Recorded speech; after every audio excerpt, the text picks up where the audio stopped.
It's now time for Ermanni and Edwards with Maz, live on the Woodward Sports Network. Every day, 2 to 4 p.m. Starring Ryan Ermanni, Michigan great and former NFL baller Braylon Edwards, and of course, Tom Mazaway. Let's talk some sports.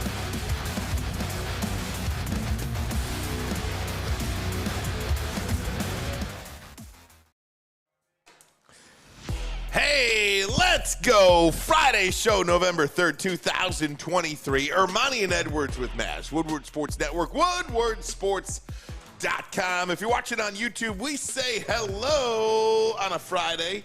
Hit that subscribe button and, of course, the like button. Braylon Edwards on location today. Good afternoon to you, my friend. Good afternoon, my friend, on location indeed. You're wearing the University of Michigan sweater. You're wearing the University of Michigan hat. Love that Block M.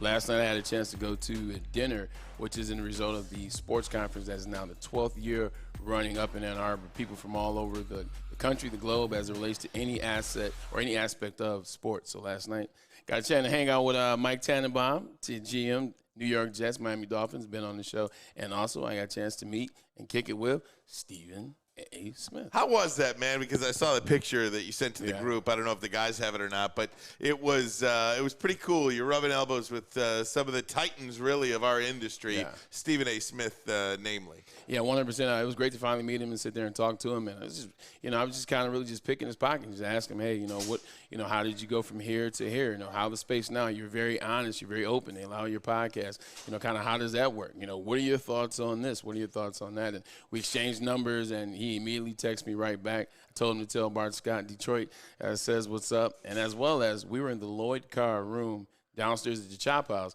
And he was like, these Lloyd Carr teams, where you at? Where you at? I looking at pointing out number one. He was like, hey, that boy number one was bad. He said, now you had a game. I don't think it was against Ohio State. I was like, he knows what he's talking about. He knows what he's talking about. No doubt about it. And I'm sure it was great to reconnect with, the general manager that really kind of made an imprint on your career as a whole and who you are today. When Mike Tannenbaum was the general manager of the Jets and brought you over from Cleveland to the Jets, and you are a Jet. I think most of us see you as a Jet.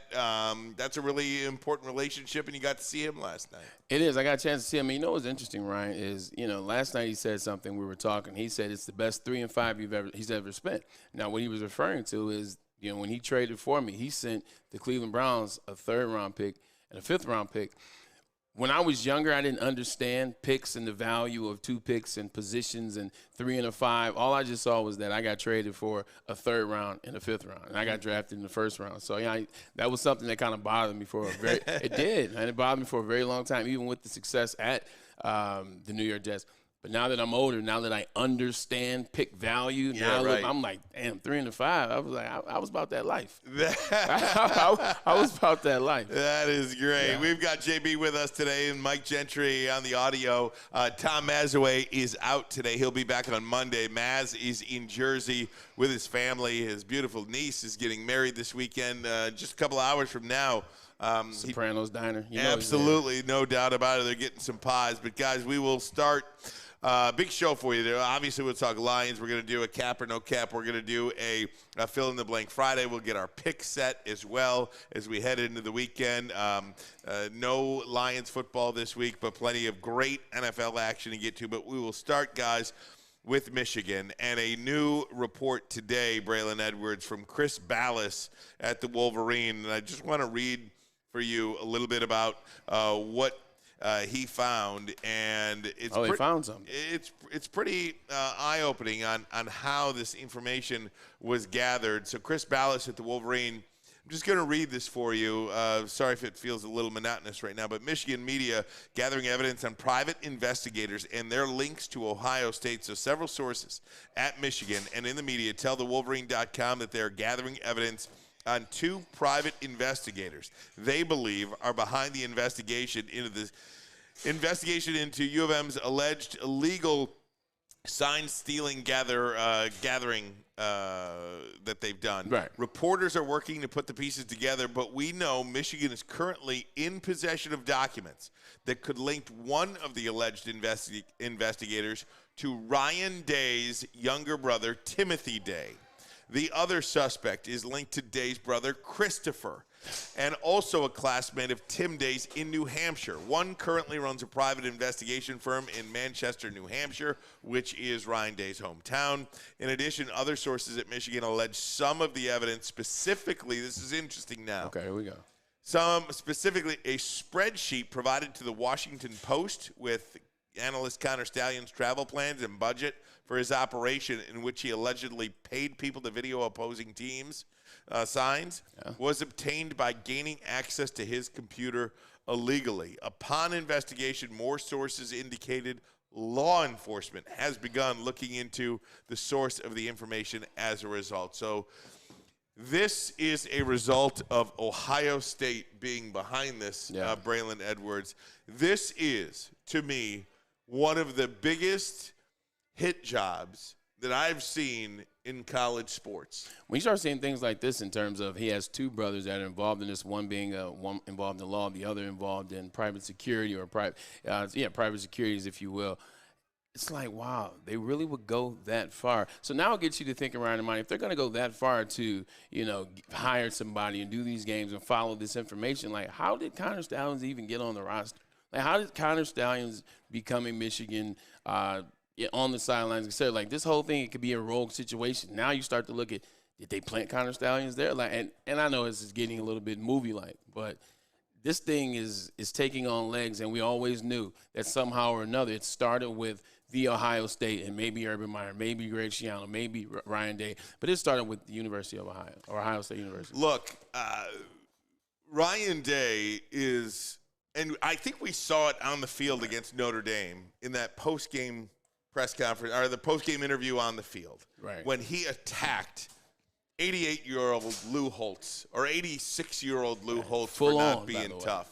It was one of the biggest crybaby moments I think we have seen in a long, long time when it comes to college athletics. For Ryan Day, this person that was totally born on third base and really hasn't done anything since taking over for Urban Meyer, specifically the last couple of years, no doubt about it, now has gone to the lengths of having his family, having his brothers investigate the team that he can't beat. Yeah.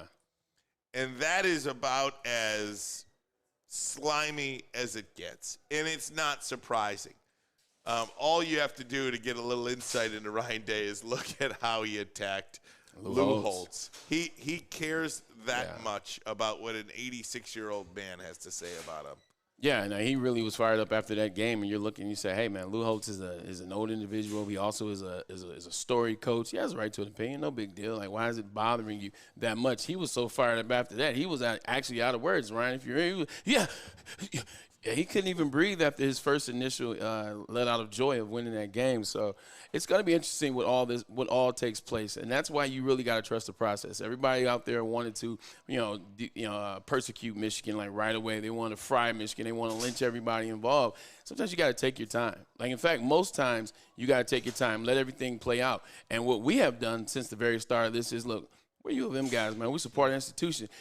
But also we're logistical, smart, common sense having individuals. So when you start to get guys like Greg Schiano, who Michigan has dominated for the span of 4 or 5 years, when you start to have people like Ryan Walters jump in and say, we're aware that they were still in our signs. Purdue, really? Really? You've had 2 games this year you've won. 5 games last year, 4 games the year before that, 2 games the year before that, 2 years before that. No one has to steal these guys' signs. And then you get Sonny Dykes coming out 10 months after the TCU-Michigan game. We were aware of some things, and no one's telling us how you were aware, who's the person that made you aware, what is the system they had in play, and how it made you change your signs. It's a bunch of co-signing on absolutely nothing, to be honest. Yeah, I go back to this about Connor Stalions, too. Jim Harbaugh said he had no knowledge of anything that was going on. That was the initial statement. Yeah. That was the last time we heard from Jim Harbaugh in that statement that was released when this whole investigation come out. Nothing more has come out on Michigan's end from that. And if Jim Harbaugh says he didn't know about it, I'm going to take him at his word until I learn something else. Another point about this, Braylon, is My working theory is still that sign stealing is not illegal. Right. Stealing signs is not illegal. Going up and trying to figure that out, that is not illegal. If Michigan believed that this military operative guy has the ability to steal your signs, hell yeah. Tell me what it is. But I still don't think that Michigan knew exactly the lengths that Connor Stallions was going to get those signs. Now, I could be wrong about that, but at the point, that's my working theory right now.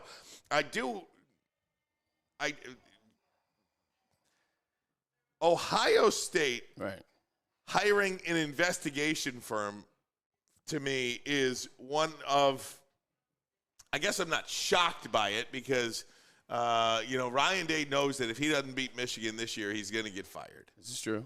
And he has to have some kind of out. Everybody's looking for an out. Everybody's looking for a reason. Everybody's looking for an excuse. And Ryan Day's excuse, when he loses to Michigan this year, is he's going to say that they have our signs and they stole our signs, and that's why we lost to Ohio State. And you shouldn't fire me because of that. So he's trying to set himself up for another loss. The question that I want to ask you, Braylon, and then I'll ask everybody in the chat, and this is a legitimate question, I feel, because you mentioned the Purdue coach and talking about a competitive advantage and this, that, and the other thing. I am all ears on this. I am all ears. What is the competitive advantage at this point? From the time this investigation came out into Michigan and sign stealing, prior to the Michigan State game, when Alan Haller's having a little hissy fit at Michigan State because his team got their teeth kicked in. I'm sorry, Michigan doesn't need to steal your signs to beat you 49-0. And even so, Michigan, change your signs, huddle up, change the way you do things. Now, Purdue says they will huddle up probably for the first time this season. That's not what they do. Well, go for it then. Penn State, you've had 4 weeks, I think, by the time that Penn State plays Michigan from the time this investigation came out, 4 or 5 weeks, and Ohio State about 2 months. They will have. What is, at this point, the competitive advantage that Michigan has? I want to ask you that question. I want you to give me your answer next. Anybody in the chat, feel free to join in. We'll do that next. We're on location. We'll be right back. Woodward Sports Network. By now you know me, Christina Gennari, as the obvious choice in real estate. And you know my website, soldchristina.com, as your #1 resource for buying or selling your home. Myself, along with my amazing staff, pride ourselves on making your home buying and selling experience a relaxing and easy one. Come see why we are the obvious choice. Christina Gennari at soldchristina.com, the obvious choice in real estate. Are you a die-hard college football fan? To the house, touchdown! Well, it's your lucky day. Join WSN Spencer Raxer and Flannel Sam this Saturday for the Michigan State pregame show. Go to our Woodward Sports YouTube channel this Saturday and tune in live from 5:30 to 7 p.m.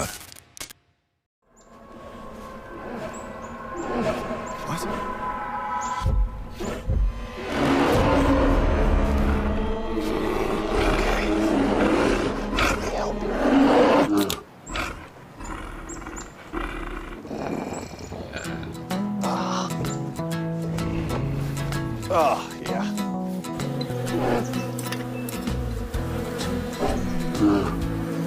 Nothing. G-G-G-G-A.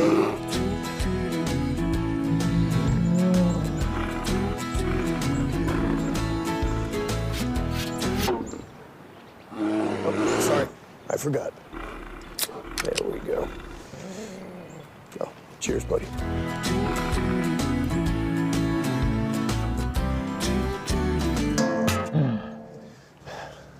I think we need to get you a pick.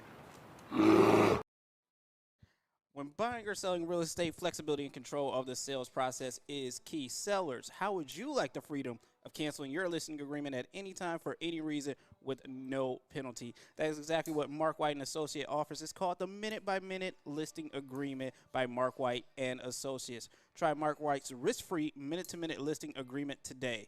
Looking to buy or sell real estate? Visit markwhitesales.com or give them a call at 248-290-8242. markwhitesales.com, where flexibility meets success. Hey, everybody. Welcome back on a Friday, November 3rd. Ryan, Ermanni, Braylon Edwards, Tom Mazaway out today. He is at a family wedding in Jersey. We wish him and his family all the best on this trek. Braylon, I want to ask you the question, what is the competitive advantage for Michigan at this point moving forward with the rest of their games this season? The competitive advantage is they're the best team in the country. They're better than the teams that they're going to play. They're better than Purdue. They're better than Penn State. They're better than Ohio State. They're the best team. Let's just start with the conference. So that's the competitive edge that they have. Anybody that thought anything was going on with the sign-stealing thing from a standpoint, as it's Ryan Walters, James Franklin, and Ryan Day, you have ample time to change your things. You have ample time to fix your signs. You have ample time to do what you need to do to take precautions against what you may believe is going on at the University of Michigan. So when the game happens this Saturday at 7 o'clock, I'm expecting Michigan to blow the doors off of Purdue, and then I want to hear what Ryan Walters has to say after the game. I want to hear all these coaches, because at the end of the day, this is what it is. Ohio State, they do the investigations. They set this thing in motion. We don't know the validity of it or what their part in it is, blah, blah, blah. But once you have something like this happen to a team in which is dominating the division, dominating the conference, and not only is it dominating the conference, nobody in that division likes the head coach. None of the coaches. He doesn't have any allies. He doesn't have friends. This isn't like back when I was in college when Glenn Mason was cool with Barry Alvarez and Lloyd Carr, right, and those guys talked on the phone and they were cool. Hayden Fry, and they shared information. Kirk Ferentz, his old ass, was a part of that as well. Like, that was different. Now, nobody likes Jim Harbaugh. Everybody hates Jim Harbaugh, and the worst thing that can happen for the coaches in the Big Ten is, oh, by the way, he started winning. He started dominating, and now they run the conference that is the Big Ten. So, of course, they're going to come out and jump on the bandwagon and say, yeah, we were familiar with some things. Yeah, we thought about not playing the game this past week due to safety precautions. Everybody's going to jump and chime in with some BS because they're tired of Michigan being the dominant force in the Big Ten Conference, and they hate Jim Harbaugh. I think that's a great point. Jim Harbaugh has no friends. None. And I wonder, this is the one thing that I wonder, and I think we may know the answer, Braylon, to this. Yeah. I wonder if Jim Harbaugh feels supported at Michigan. Because he has no friends outside of Michigan. Right. We know that. But I do, my initial thought is that he does. Excuse me. The picture that Santa Ono took with the football team amidst the investigation and the allegations against him, I thought that was telling. I think only they know what's going on with the extension, and I hope that does get signed. I believe it will get signed shortly. But I wonder how and if he feels supported by the university, because at the end of the day, that is all that matters. It's funny you say that. Guess who was eating dinner in the room directly next to ours, the Lloyd Carr room? Somebody was eating dinner in the Chop House wine cellar. It was Santa Ono. Santa Ono then comes into the room as well. He talks to Stephen A. Smith. He talks to Hayes from Peloton, good friend of mine. And then he talks to me. He says, hello, good to see you. I remember I met you at the Penn State game. I asked him one question. I said, how are we? Block strong. That is what he said. Block strong. One thing about Michigan, whether there's some petty disagreements with family members, whether it's, the brothers and sisters are fighting or arguing over who's going to get the next severance from dad or who's going to get this and that and the third, or, there's beef. When it comes to the family versus everybody else, you put silly squabbling aside. Ward Manuel, Jim Harbaugh, put it aside. Whoever has an issue, whoever has problems within the University of Michigan, you put that aside because right now we're on attack from the world. We're on attack from the whole nation. We're on attack from every team in the conference. We're on attack from the NCAA, and we're clearly on attack from ESPN. So, yes, he definitely feels supported because at the end of the day, it's about the Block M. If he goes down, the Block M goes down, so we're all going to stand strong. I am curious, again, from the haters, from the people that believe Michigan is a bunch of cheaters. What is the advantage now? What is the advantage at this point? What you got?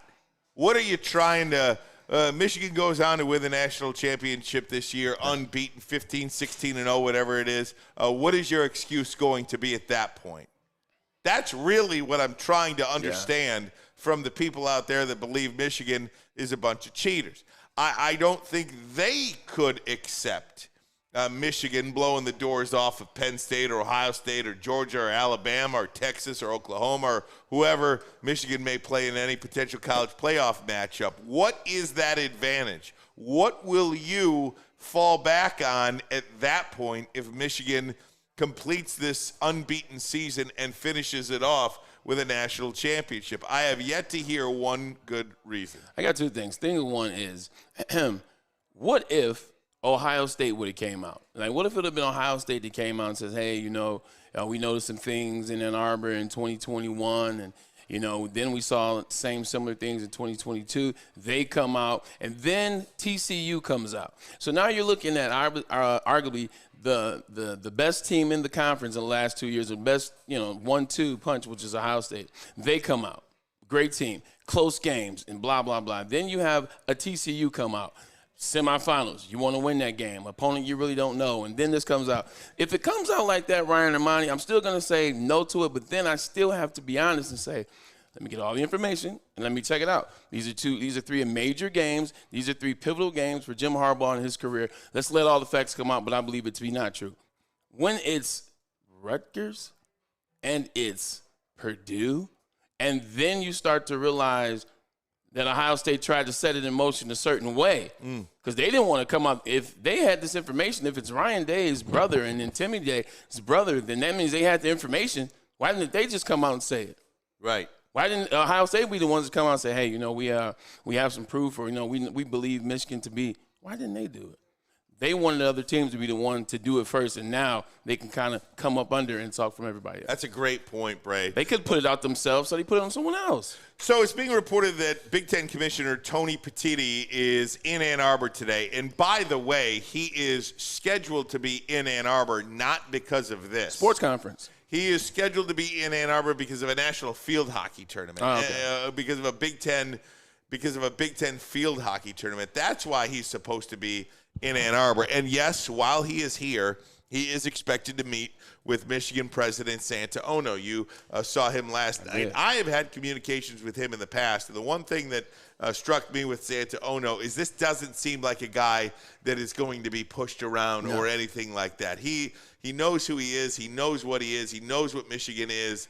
And they're going to have to come at him with legitimate accusations and evidence before he makes a move on anything. I agree with that, and the reason why I agree with that is just simply because I saw two different tones. When I met Santa Ono last year, it was at the Penn State game, Ryan. Everybody's cheering. Everybody's excited. You're in the suites. It's good energy. They're beating up on Penn State. So it was good energy, and he was fun. He was cheerful. He was happy. And I was like, okay, we got a cool, little chill, like funny, fun-loving president. Last night when I saw him in the wine cellar, it was a whole different tone to him. It was a whole different energy to him. The energy didn't reflect what I saw last year at Penn State. The energy reflected, hey, I know I'm here for hey, I know I'm here for this dinner, this wine, but I got business on my mind. I know I'm going to handle the situation as it relates to Jim Harbaugh and us, the University of Michigan. That was the tone in which he talked with last night. So I'm perfectly fine in trusting Santa Ono to have Michigan's back as the president. Braylon, how do you think this plays out? I was asked that question today. Yeah. How do you think this plays out? What needs to happen? The Big Ten athletic directors and you've got to do something. By the way, the Big Ten commissioner doesn't work for you. Yeah. The Big Ten commissioner works for the presidents of the universities, not the athletic directors. You had Alan Haller on there last night and a couple of other ones hooting and hollering, you've got to do something. You've got to get rid of this guy. You've got to punish Michigan. I can't believe this, all this irate, silly stuff. Do what? Based on what? That's my question. What happens? What happens at this point? Do you have any clue? So the first question I have, I'm laughing, is like, do what for what? Like, all these people are irate and they're yelling at the president who's in year one, and what they're trying to get him to do is based on speculation, based on based on no merit as it relates to what the NCAA is looking at. Get rid of this coach. It would be the most monumental mistake of the Big Ten history. So that's why they won't move on that. What do I make is going to happen, Ryan? Even a game, 2 games, no games, fight back to the death. You know what I mean? Like, And this is what I think. At the end of the day, I don't think anything is going to happen because there's nothing that can happen. Now, what may come from this is two things. One, either they may buff up that rule book as it relates to recording and blah, blah, blah. They won't leave room for gray area or things like that. Or they'll just make it altogether legal, and also they will put electronics in quarterbacks' helmets in college football, and it will become the Michigan rule. It's nothing that they can do about it right now, Ryan and Monty, because there's nothing to do about it, Ryan and Monty, at least not at the information that we currently have before us. No doubt. JB, I'd like to play this Taylor Lewan side. Do we have that? Okay, here's Taylor Lewan talking about Jim Harbaugh. Boys doing a little more deep diving in the University of Michigan allegations. It's very clear to me at this point, Michigan's done nothing wrong. That's not what we're here to worry about. What I have heard from a tweet from a reliable source that I doubled up on to make sure this was true, that not only is the University of Michigan not rescinding Jim Harbaugh's contract, but they have said, let's fast track this thing and let's make sure it gets done. Dr. Santa Ona, who is the president, the 15th president of University of Michigan, is essentially standing on ground saying, listen, this man needs to get signed. He's one of the greatest coaches in college football history. We need him at the University of Michigan. Now, the University of Michigan prides themselves on a lot of things, but one thing they pride themselves on is morally handling themselves at a high level. Why would a university that is unanimously one of the top educational schools in the entire world want a guy who's cheating? And if you're cheating, why would you want to fast track that whole thing? Things aren't adding up. We don't have all the information. Who does probably have all the information? The University of Michigan probably has all the information. So if they have all the information and they want to fast track Harbaugh's contract, then boys, it sounds to me like this is just one big witch hunt. Jim Harbaugh has done nothing wrong. That coaching staff has done nothing wrong. And now we're going to win the national championship and shove it up everybody's ass. God bless. Love Taylor Lewan. He goes hard in the paint for Michigan, man. He goes hard in the paint for the University of Michigan. No doubt about it. All right, guys, break time. When we come back, I do want to talk to you, Braylon, about the Big Ten schedule that came out next year. Take a look at the Michigan schedule and the home schedule in particular. We'll do that coming up next. But first, a message from Planet Fitness. Planet Fitness is the home of the judgment-free zone where anyone, and I mean anyone, can work out uninterrupted and feel comfortable and accomplish their fitness goals. At Planet Fitness, we will experience a squeaky clean gym that has tons of equipment. And we were there earlier this week. Tons of equipment is correct. You get all of this for just $10 a month. Only $10 is what it costs. No commitment to it. Come down to Planet Fitness where your fitness is essential. At work and at home, we're there with smarter security solutions. Featuring complete automation with customized alerts and more. For over 90 years, we've been the company that's been counted on to protect what matters most, all with personalized service and care. Right now, for a limited time, receive a free video device plus free installation with a new home system. Guardian Alarm. We protect Michigan.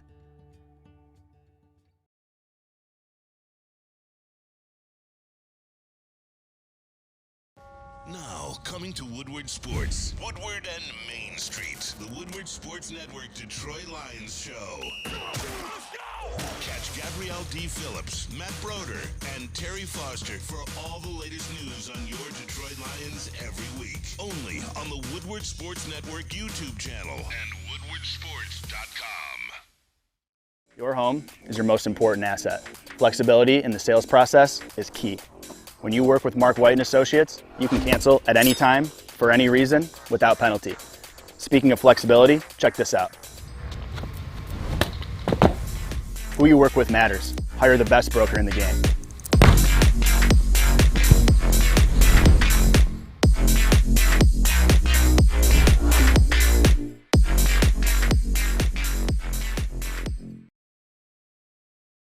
When it comes to your pet, don't settle. Give your pet the best. Premier Pet Supplies is hands down Michigan's best pet supply store. Family owned and operated for over 30 years, 13 Metro Detroit locations, over 60 brands of food, and the lowest prices in curbside home delivery as well. Premier Pet Supply. Give your pet the best. Once again, that website is www.premierpetsupply.com. Oh, my God, the echo. That was funny. That's all right. We'll get it back. There we go. How's everybody doing on a Friday in Detroit? Ryan, Ermanni, Braylon Edwards. Time has way out today. We got JB. We got Mike Gentry. We got Kyle over here, too. Kyle helping us out today. We dragged him over from the Lady Jane's mothership and everywhere else, helping us out. Absolutely, no doubt about it, gang. Braylon, we talk about the Michigan schedule so much. I think what we will have next year is an elite schedule. That is as good as it gets. Let me put it up for you. The 2024 Michigan schedule was released. I'm sorry, I got to get it up here before I can, because I did not memorize it, folks. I'm sorry, I did not memorize the Fresno schedule. State is what we come out against off top. Fresno State. You've got Texas. There we go. You've got USC. Yes, sir. You've got Michigan State. You've got Oregon, all at home. How about that, my friend? I'm excited. Excited for the schedule. Excited to see you next year.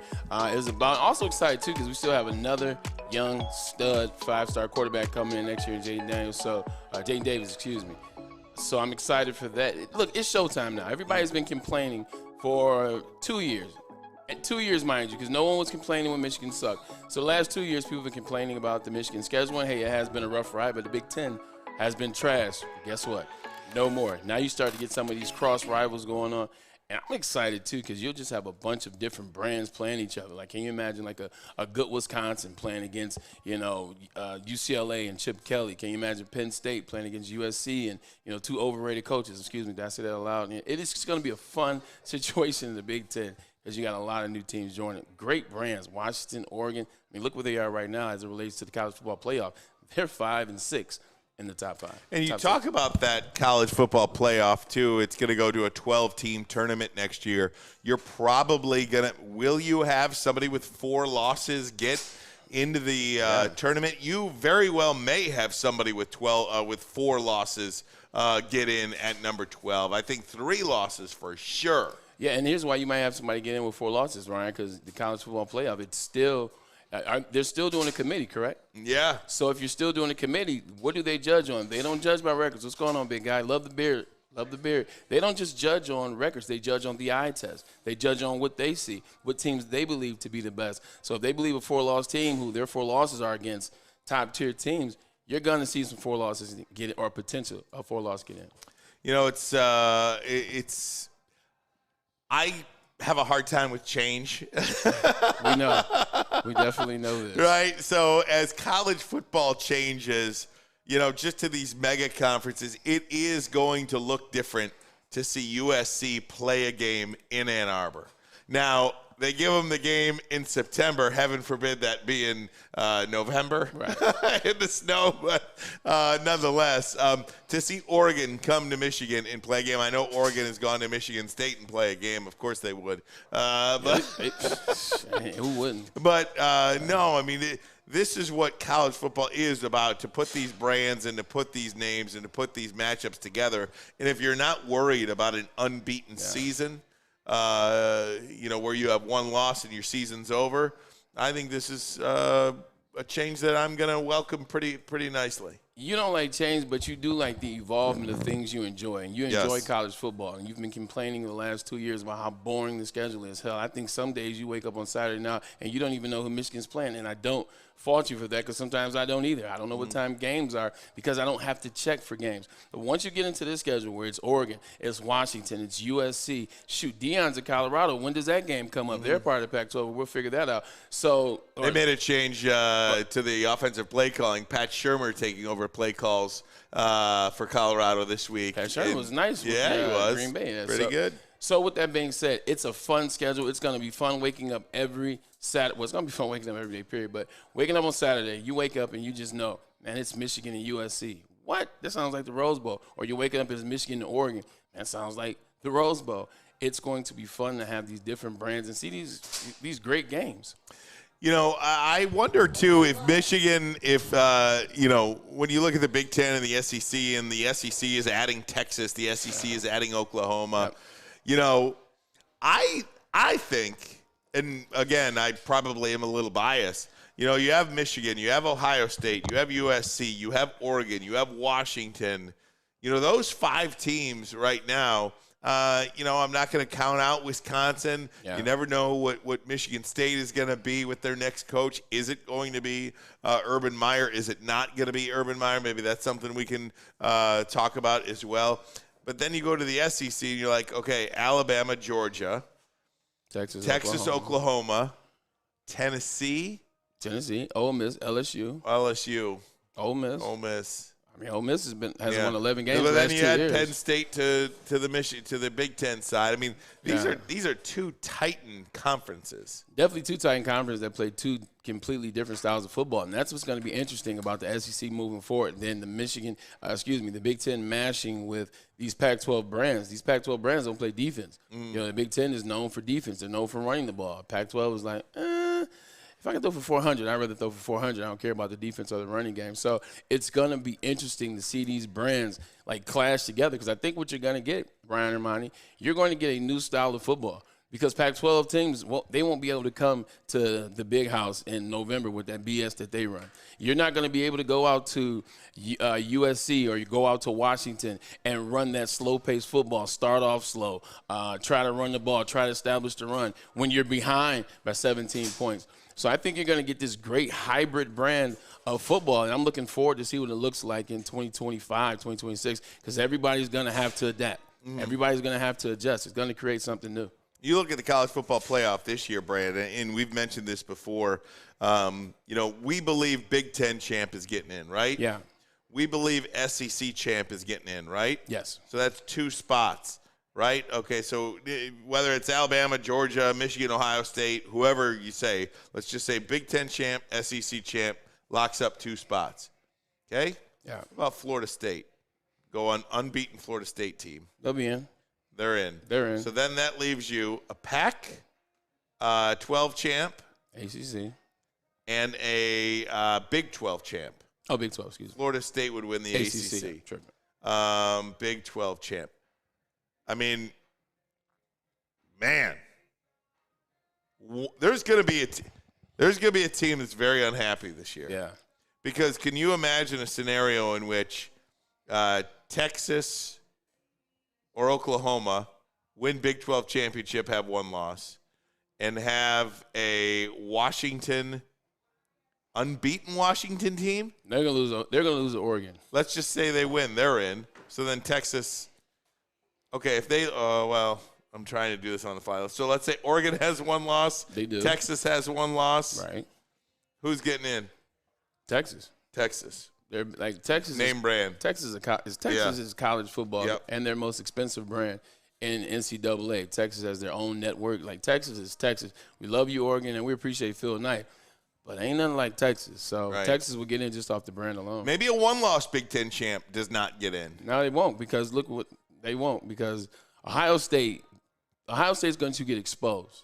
So let me put it that way. Ohio State will get exposed for how they play against us, and they'll start looking back at the Notre Dame game. You'll look at the Penn State game after we blow Penn State out as well. So then after we blow them out, you look at that, it's like, we can't let you guys in. I'll tell you this much. If Michigan is a 1-loss Big Ten champion, they're not getting in. Not a chance in hell. Not getting in. Not a chance in hell. And the way they are a 1-loss Big Ten champion is if they lose to Penn State, beat Ohio State, and continue on to win the Big Ten championship. Yeah, that would be ugly. They would not get in. Michigan would not. No, they wouldn't, because that Penn State loss would hurt, because Penn State's not a good enough team to beat Michigan. So if they lost to Penn State and then they beat Ohio State, people are already mad at Michigan anyway. Like, people are like, the only way for Michigan to win a national championship this year is to go undefeated. Mm-hmm. That's the only way to win it. There is no other way. There is no 1 loss, win the Big Ten. You're going to have to go undefeated as Michigan, because everybody, and I don't say this because it's Detroit versus everybody, everybody's against Michigan. And by the way, I would be fine if Michigan did not get in if they had 1 loss, because you play 2 games on your schedule. You got to win them. Yeah. I think.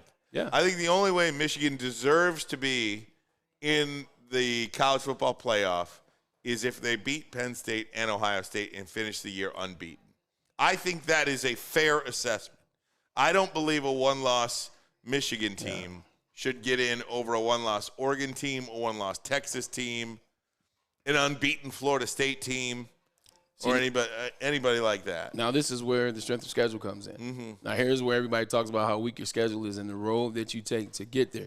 This is where that affects you because Ryan and Ermanni absolutely agree with you. Like, Michigan has to win both those games. Mm-hmm. If you lose one of those games, I can't let you in. Like, your schedule. I agree. Your schedule didn't allow you any breaks. I agree. Yeah. Now, that being said, I don't in any way, shape, or form believe Michigan is even capable of losing to Penn State. No. Penn State, that Ohio – you could talk to me about Penn State and whatever that number is to the left of their name. Penn State is terrible. Penn State cannot score the football. If that quarterback is any good, he might be talented. Yeah. But James Franklin and that offensive coordinator, whoever it is, does not put him in a position to play winning football or to play big boy football. He just doesn't. That Ohio State-Penn State game was eye-opening for both teams. And I just think it really, really looks bad. Notre Dame's not that good, and I think that's what we're learning. Ohio State needed a final second touchdown at the 1-yard line to beat them. They really couldn't put Penn State away to the very end. There's nobody on Michigan's schedule that scares me at all. No, and there shouldn't. I mean, you look at Penn State, you look at it from the standpoint that the game is in Happy Valley. You look at it is to be a whiteout. It's going to be the atmosphere. The atmosphere, they say, is the number one atmosphere in the country. I know it's not. It's Death Valley, LSU. You don't want to play there. But, they got good players. The problem is those players are young, and they're coached by the wrong guys. I haven't seen any of those guys that I came into the season hearing about, whether it was Drew Aller at quarterback, whether it was Nick Singleton at running back. I haven't seen any of these people make the next step. Take the next leap, look like something they were talked about before the season started. So I think those guys are young. I think they'll be better next year. But to your point, they got nothing coming from Michigan, man, but ass whooping, man. No doubt about it. Michigan, a 32-point favorite, 32.5-point favorite. Tomorrow night, are you going to that game tomorrow night? No, why would I waste my time watching Ryan Walters get whooped? But I will be in Ann Arbor to hang out, do some tailgating. There you go. I'll be out there hanging out. I have a feeling tomorrow night, and I'm not a night game guy. Interesting. But I have a feeling tomorrow night's game is going to be loud and full. And I hope it is. And I hope they go support those players. And I hope they stay to the end. And I hope Michigan wins by 60 points. I hope Michigan puts a hurt on Purdue. This is the first time that most of the people in Ann Arbor and most people that support University of Michigan have felt on the island alone. Mm-hmm. Like, yeah, we knew we had an elitist attitude, or that's what he said. It's true. It is what it is. And, there's beef between us and everybody else, but it's never been like this, Ryan, where it legitimately is. Everyone in the country, all the media outlets, all the fan bases, all the coaches, it seems like everybody is against Michigan. And I think when you get your back against the wall and you can lean to a guy or a woman to your right or to your left, and you guys are wearing that Block M, you guys are wearing that maize and blue, it's going to put them in a space they've never been, and I agree. It's going to be loud. All right, guys. Hey, we're going to take a break. When we come back, I want to talk to you about a couple of Lions rookies that are really doing some incredible things. We'll talk some Detroit Lions, and then we'll do Fill in the Blank Friday. We got Cap or No Cap. We got our picks. We're full. We're packed. We're ready to go. But first, a message from the Hamlin Pub. Yes. Have you ever wanted a bar where you're a regular? Well, we have just the place for you. Head to one of Hamlin Pub's 7 locations and experience where everyone's a regular. Whether you're enjoying half-off pizza on Thursday or game day specials available during all of Michigan sports and NFL games, Hamlin Pub is the place to be. Visit a location today and experience your new favorite pub for all things sports. Brace yourselves, Detroit. As the sun begins to set, 2 of Woodward Sports' brightest young stars will be taking the mic for a brand new show. Woodward Nights with Spooner and Broder. The dog days in Detroit are over, and the boys are unleashed. Join in on the banter and hop on the bandwagon of the #1 night show on the internet. Tune in to the Woodward Sports YouTube channel every weeknight from 8 to 10 p.m. Woodward Nights with Spooner and Broder. Come to any Lady Jane's Haircuts for Men for an award-winning haircut experience from one of our talented stylists and register for a once-in-a-lifetime opportunity. to win an all-expenses-paid suite for the 2024 NCAA tournament for you and 5 of your best buds. That's right, college basketball's most elite event. You and your 5 best friends just get to any Lady Jane's today for an award-winning haircut experience and automatically register to win the trip of your dreams. Lady Jane's Haircuts for Men open 7 days a week. Walk in anytime. Lady Jane's, it's wicked awesome. Woodward Sports' own Tom Mazaway and Sam Stick Day will be hosting our Lions postgame show after every Lions game all season long. Tune into the Woodward Sports YouTube channel for his hot-off-the-press takes, game analysis, and Kool-Aid sipping celebrations. You won't want to miss it. Join Maz, Stick, and special guests each week immediately following every Lions game, exclusively on the WSN YouTube channel. Would you like to win a $100K Vegas getaway? Take your friends and live it up in the city that never sleeps. It's the Centron Energy Drink It and Live It sweepstakes. Purchase a 24-pack today and enter for your chance to win. Register at drinkcentron.com/Vegas and buy Centron at your local Myers store. Centron, the healthier energy drink with great taste. Look good, feel great, and be the best version of yourself. Once again, that website, drinkcentron.com/Vegas. Welcome back. We are on location today. Ryan Ermanni, Braylon Edwards. We've got JB. We got Mike Gentry. Tom Mazaway is out. He's at a family wedding. His niece is getting married. We wish her and her husband, future husband, all the best in wedded bliss. We do. How about this? Let's change it up. Let's talk a little Detroit Lions, Braylon Edwards. There it is. And first of all, it's kind of nice to sit here at the bye week, right? Yeah. 6-2 at the bye week. I mean, it's one of those things where you're not so nervous about the game. They're not playing. Just kick your feet up and relax this weekend, huh? Yeah, the best thing about being 6-2 at the bye, man, from the player's point of view and even from the fans' perspective, is everything you want is in front of you. Like, everything that you said you wanted to do before the season is right there. Everything that you said you could do is right there. Everything that you said that people said you couldn't do is still right there. It's the playoffs. It's the division win. It's the second round of playoffs. It's to get to the NFC and potentially have a chance to get to the Super Bowl. And you look at the way the schedule lines up, and we talked about it. One team remaining has a winning record, and that is the Dallas Cowboys, who we played the second to last week of the season. They have a very interesting game coming up Sunday against the Eagles. But everything is there, man. You kick your feet up. But what it doesn't make you do, Ryan, after you kick your feet up for a second, you start to think, nah, now is not the time to kick my feet up. Now is not the time to rest. Now is not the time to pull out my PlayStation 5 and try to get my season on NBA 2K together. Now is the time to get back on the film. Now is the time to make sure I'm healthy. Now is the time to make sure my diet is right. Now is the time to make sure I'm watching all the film. Now is the time that if I had any little beef with my coach or we had a moment where we couldn't figure it out, hey, coach, you got a second? Let's talk. Where are we right now as a coach and a player right now? Where are we? Where's our relationship? How's the offense? This is when you get to the bottom of things, you figure it out, you smooth it all over, and you get ready for the second half of the season. Because even though the season is favorable, Ryan Ermanni is still any given Sunday. The Lions signed 4 pretty big-name free agents. For them, they went in the free agency period, and only one of them is still standing right now or has played a really, really, truly significant role in the first half because he's played in every game, and that's Cam Sutton. Number one. Emmanuel Mosley didn't work out, injury. C.J. Gardner-Johnson has been injured. David Montgomery has been injured. So you have one of the 4 free agents still playing for you and playing well for you, by the way. But it's this draft class. Let me put up for you this rookie class, especially offensively. What Jahmyr Gibbs and Sam Laporta are doing. The Lions rookies lead the NFL with a combined 1,000 scrimmage yards this season. Where would this team be without Jahmyr Gibbs, Sam Laporta, Brian Branch, and I think you can even add or will be able to add Jack Campbell in at some point. Yeah. He got significant snaps on Monday Night Football. It feels like that snap number is only going to increase for him throughout the season. But even if you want to leave Campbell out, give me Jahmyr Gibbs, Sam Laporta, and Brian Branch. Those 3 players are a huge reason why this team is 6-2. Then that means the real question is, where will we be without Brad Holmes? Like, where will we be without Brad Holmes? Brad Holmes has stayed the course. He's trusted his process. He's trusted what he told Dan Campbell, what they talked about, what they worked. He's trusted his eye that he had when he was with the Los Angeles Rams, leading to players such as Mr. Triple Crown himself, Cooper Kupp. So he's trusted that eye, and he's trusted what he wanted to do, and he's put those players in place. You just named it. 1 out of 4 free agent moves.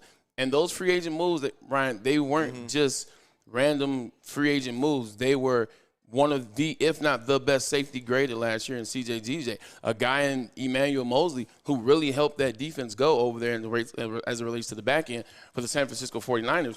And it's Cam Sutton, who, although that team was bad last year, they picked it up defensively-wise at the end of the year, and Cam Sutton was a part of that. So he drafted well, and these guys are fitting in. Not to mention the guys that they have backing up, the guys that you bring back, like a Glasgow, you pay a Jonah Jackson, guys like that. They got guys that continuously step in. So between Brad Holmes and between what Dan Campbell is teaching his players as it relates to next man up, everybody be ready.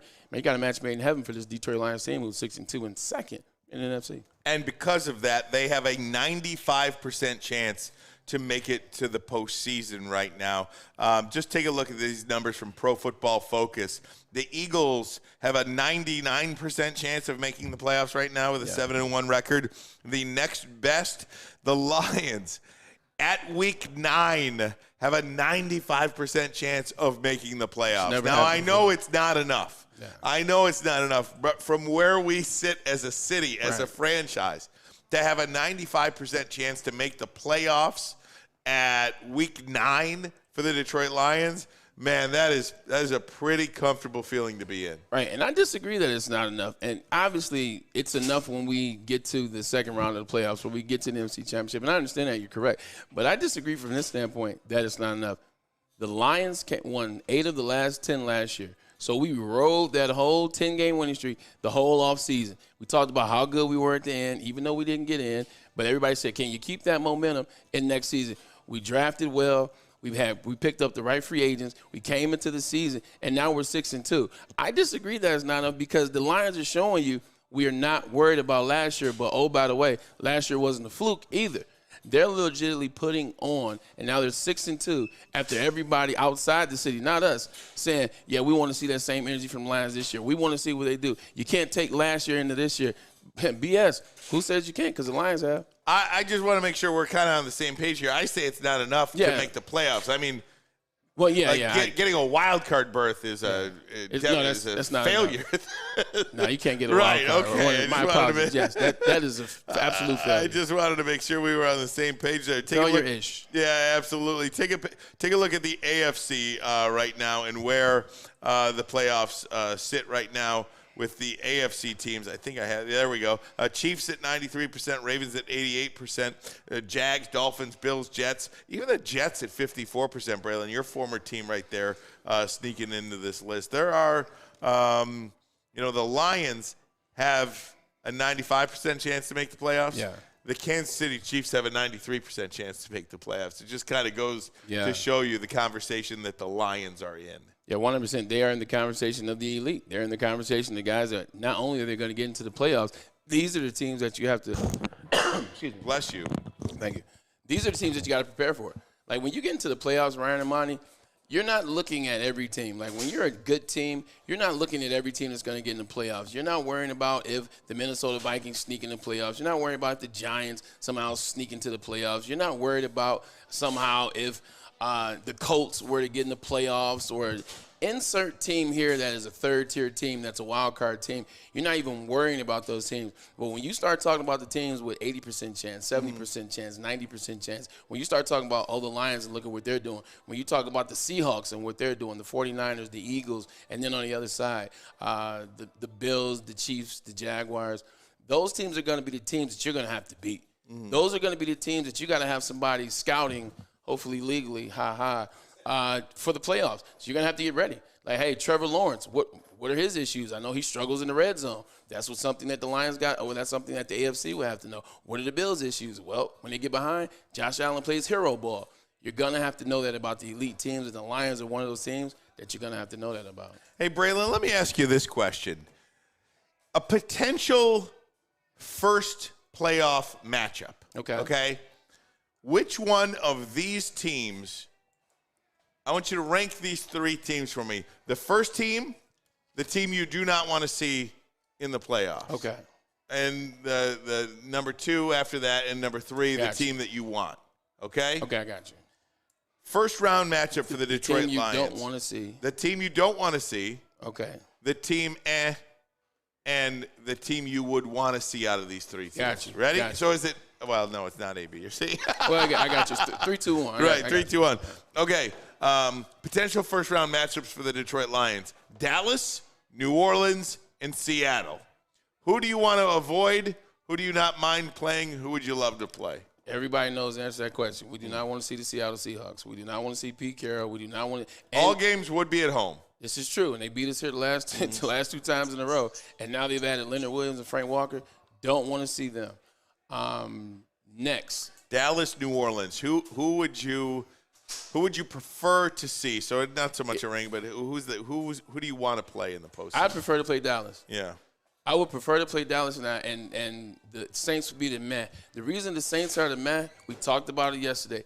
They're that weird team that you don't know what you're getting out of Taysom Hill. They always have a good defense. Alvin Kamara is starting to play well this year. Michael Thomas is showing some flashes. You don't know what Derek Carr you're going to play against. Dak Prescott in the playoffs, pretty sure I know who that guy is. Road Dak Prescott. Exactly. And there's a difference between road Dak Prescott and home Dak Prescott. Ask the San Francisco 49ers about that. At the same time, all you got to do is run to Micah Parsons. And I know he's still elite.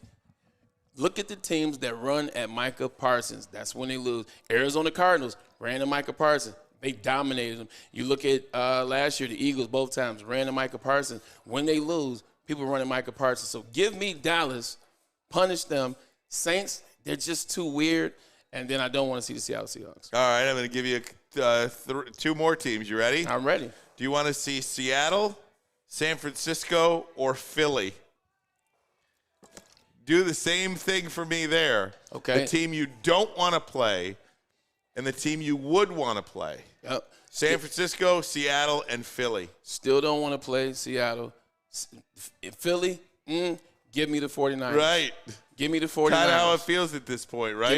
Give me the 49ers. That's exactly what I was going to say. Eagles, I still don't want to see the Seahawks. When you beat a team 2 years in a row at home, and then the next year the team. And really, 10 of the last 12 times they played, I think. Exactly. Like so it's why tempt fate? Don't want to see Seattle. Meh on the Eagles. Give me the 49ers. That is so funny because that's exactly what I was going to say. Yeah. Great stuff there. Yes, sir. All right, Bray, we're going to take a break. When we come back, it is Fill in the Blank Friday. Ooh. Fill in the Blank Friday. We'll do that next. But first, a message from Feldman. Feldman Chevrolet, Detroit's #1 Chevy dealer.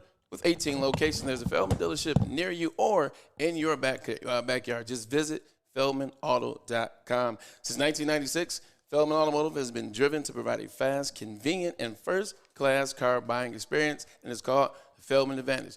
Do yourself a favor. Take advantage.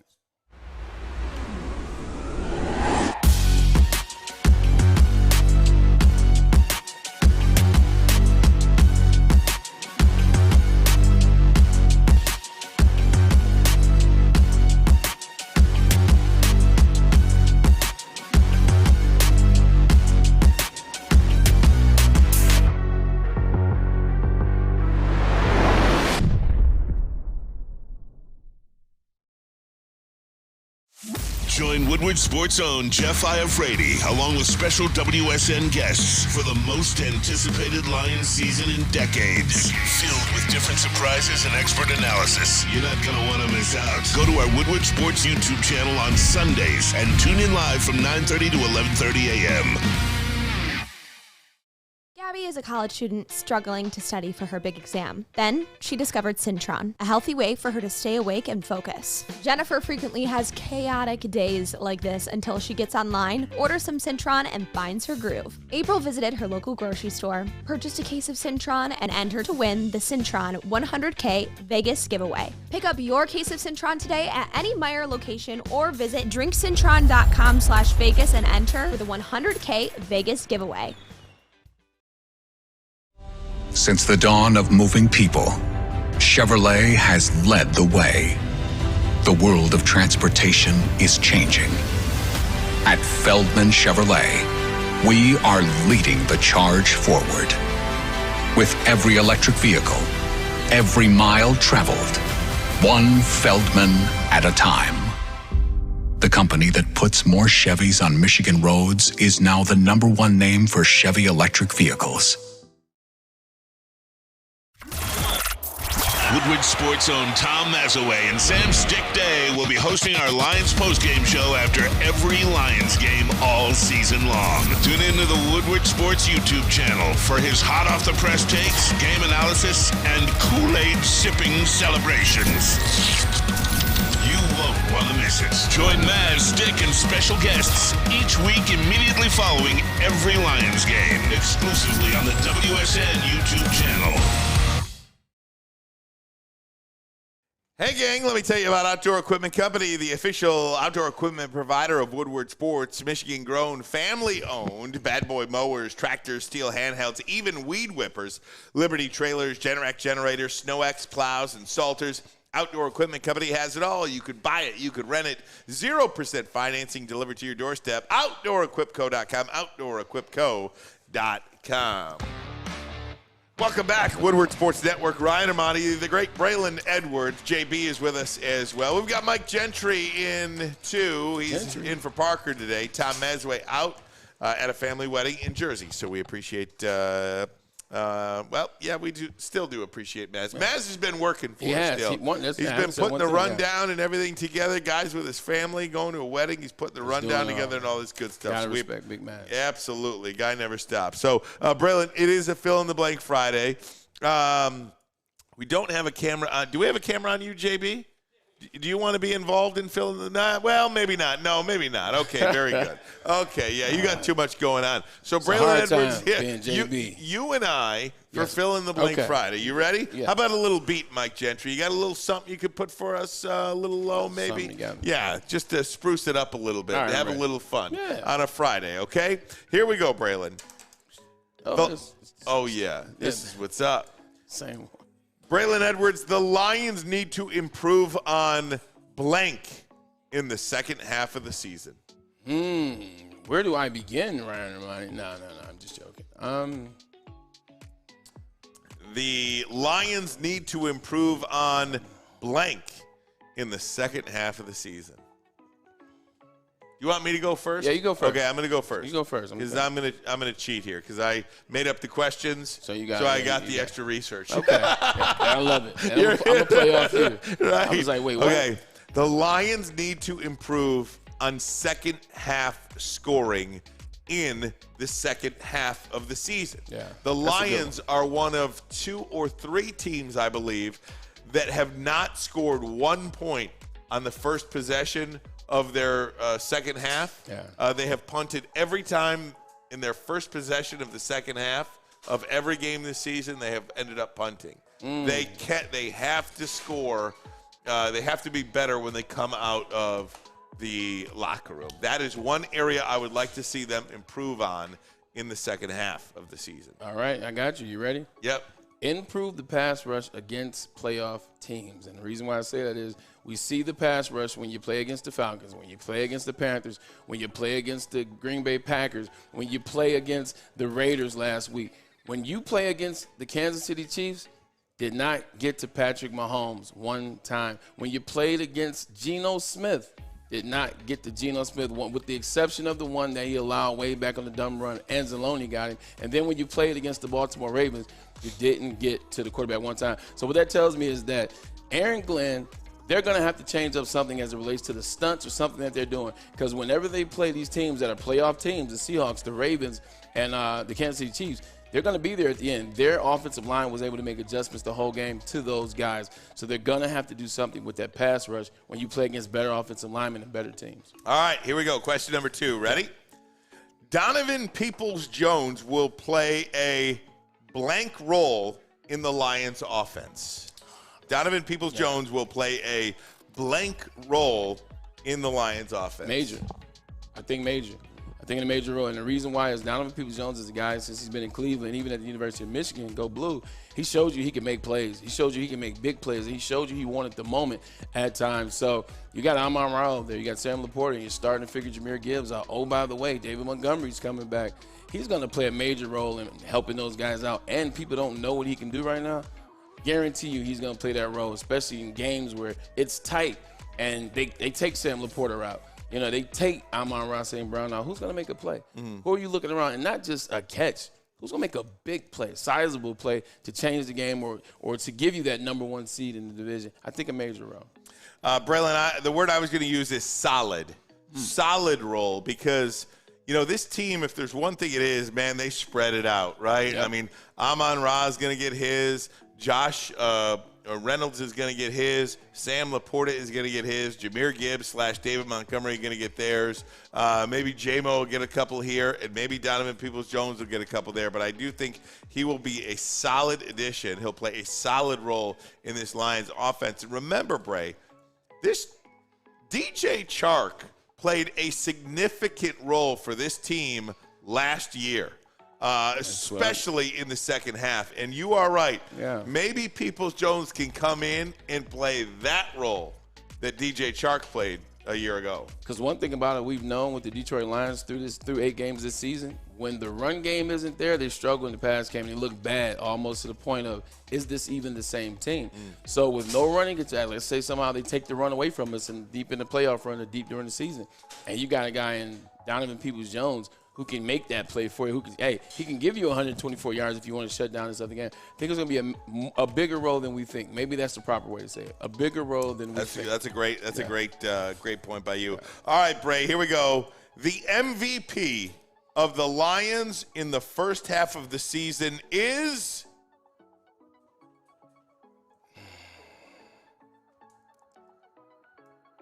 Want me to go? It's between 2 people. What's 2? You do a co-MVP. I was going to say Jared Goff. And Amon-Ra St. Brown. What am I thinking? I said, no, number 1, Amon-Ra St. Brown. All right, I was going to say Jared Goff. You want to say, okay, good, we switch. Yeah. I was going to say Jared Goff. Yeah. Without Jared Goff, who knows where this team is? I mean, and you could probably say that about 98% of the teams in the NFL. But he has been so solid. He has been really good for this team. Even in the 4 interceptions that this guy has thrown, 3 of them have wound up on touchdown drives. Yeah. And the one that didn't was a fumble by Craig Reynolds at the 2-yard line going in. So he has responded to every time he has turned the ball over. Yeah. So I think Jared Goff, to me, is the first half MVP. I'm not gonna bash you about Amon-Ra St. Brown. Yeah, I'd say Amon-Ra St. Brown. You know, we just did a skit talking about how many times, you know, in the last 2 games before this past game, he had 25 catches. He had 252 yards. Last game, he had 8 catches. He had 90 yards, and he wasn't even full throttle. The person that it could have been if he wasn't healthy, if he was healthy, it's Dave Montgomery. Because we saw how this team looked when Dave Montgomery. It's a completely different team when David Montgomery is at running back. So if he wasn't injured, I would say him, but I like Jared Goff and I like Amon-Ra St. Brown. Choose for me, bonus question here. Choose for me, you could only have 1 rookie, Laporta or Gibbs. Who would it be? Laporta. Yeah, I think so. It's Laporta. I mean, it's Laporta. Gibbs is going to end up being the right answer. Maybe they both will be, but the tight end position, man. Like if you got a good tight end, look at the teams that are really Chiefs, good. Right? I mean, the Eagles. Goddard is the highest scoring tight end in the league. You got Travis Kelce on that team. You got tight end is it George Kittle? Yeah, right. The San Francisco 49ers, and now even Dalton Kincaid has had a couple good games for the Bills. So no doubt about it. No doubt about it. All right, continuing on here. You want to give me a beat, Braylon, since our music stopped? Give you a beat? See, this beat. I'm just playing. There you go. Here we go. The NFL game of the week that is must-see TV. There is some good games this week. You've got Miami and Kansas City at 9:30 in the morning in Germany. God, I wish that wasn't at 9:30 in the morning in Germany. You've got Dallas and Philly, and you've got Buffalo and Cincinnati. Just 3 of the marquee games this week. If you could only watch one of them, what would it be? I got a sleeper game that you didn't like. Okay. I don't think any. Good. This is a sleeper game. You ready? Yep. I want to watch that Seahawks and Ravens game. That's a great game. I'm excited to see that Seahawks and Ravens. Obviously, the 9 o'clock game. It's Tariq versus former team, first time. Like it's going to be fireworks. It's going to be the game. Or you can say the Eagles and Dallas, because I think whoever's going to win that is As of right now, whoever wins that game will probably represent the NFL in the Super Bowl. There's 10 weeks left. The Lions can change that. But whoever wins that game, I think, has to be the front runner for that. But something about seeing two teams that are in the top 3 each side, AFC, NFC, playing each other in the middle of the season, Seattle and the Ravens, because I think it's going to test how good these teams are. So then we have a measuring stick on who's in the conference. Does it make sense? Let's say the Ravens blow the Seahawks out. Well, now the Ravens are the best team in the NFL, and there's no more question about it. And you now know the road to the Super Bowl goes through MTN Bank Stadium in Baltimore. But what if the Seahawks beat the Ravens? Yeah. Now you're like, are they the number 1 team in the NFC? They might be. So that's why I think that's the most important game, because I think whoever wins that game is the number 1 seed in their conference. I'm curious to see the Dallas Cowboys and the Philadelphia Eagles, because I think that is that's so meaningful to the Detroit Lions in so many ways. But you ready for this schedule for Philadelphia? I'm here. So they play Dallas this week. Okay. Then at the Chiefs. Ooh. Home against the Bills. Ooh. Home against the 49ers. Ooh. At the Cowboys. Woo. At the Seahawks. Whose schedule was that? That's the Eagles. Ooh. That's tough. That is as hard a schedule as you will find in the National Football League. And they're 98% to get into the playoffs, right? Are they? Well, to get into the playoffs, but maybe a wild card. Well, if you lose that, you probably still beat the Giants, Cardinals, and Giants again to get to 10, and you're in. You know? That's true. You know? That's tough. You beat those. You lose to those teams, man. You're probably so fit. Look how physical the teams. Damn. Look at the physicality of the teams they are playing against. They may not have anything left when they get to the Giants. No doubt. The Cardinals and the Giants again. No doubt. All right, Braylon, last question, okay? All right. The one-loss college football team that is most alive in the college football playoff is, and I give you 5 choices. Yep. Alabama, Oregon, Texas, Oklahoma, Penn State. Oregon is arguably the best team in the country. And I say arguably because I think they're on a 3-short list. It's Oregon. It's not even close. Like, they were a better team than Washington. Washington stayed around, and they had the better player. They had the better player in Michael Penix. Oregon is a top-to-bottom damn good team. And that's a team that I don't think anybody really wants to see. And they're going to beat Washington in the rematch for the Pac-12 championship. Got to be Oregon for that reason alone. 100%. You got it right, Braylon. Absolutely. All right, guys, coming up next, it is a cap or no cap Friday. We'll do that next. Picks after that around the NFL. Lots more to get to on a Friday, but first a message from Swiss. Yes, Swiss. Do you have football on the brain like us? Of course you do. Well, fall ushers in college and professional football, and this year has already been awesome. Fall is also a perfect time to shop your home and auto insurance. Shop it like a pro with the pros at Swiss Insurance. They cover us here at WSN, and they should be covering you as well. Ask for Mark at Swiss Insurance today at swissins.com or give them a call at 248-800-4177. Swiss Insurance. Now, coming to Woodward Sports. Woodward and Main Street. The Woodward Sports Network Detroit Lions Show. Catch Gabrielle D. Phillips, Matt Broder, and Terry Foster for all the latest news on your Detroit Lions every week. Only on the Woodward Sports Network YouTube channel and woodwardsports.com.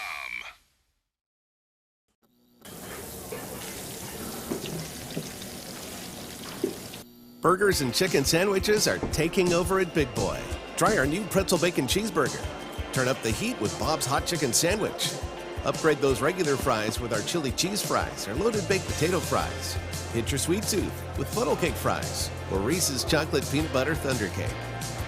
Load up on all your favorites today at Big Boy.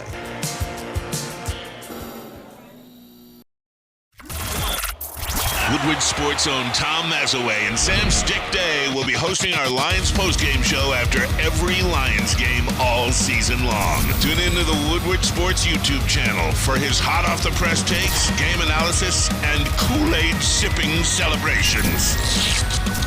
You won't want to miss it. Join Maz, Stick, and special guests each week immediately following every Lions game, exclusively on the WSN YouTube channel.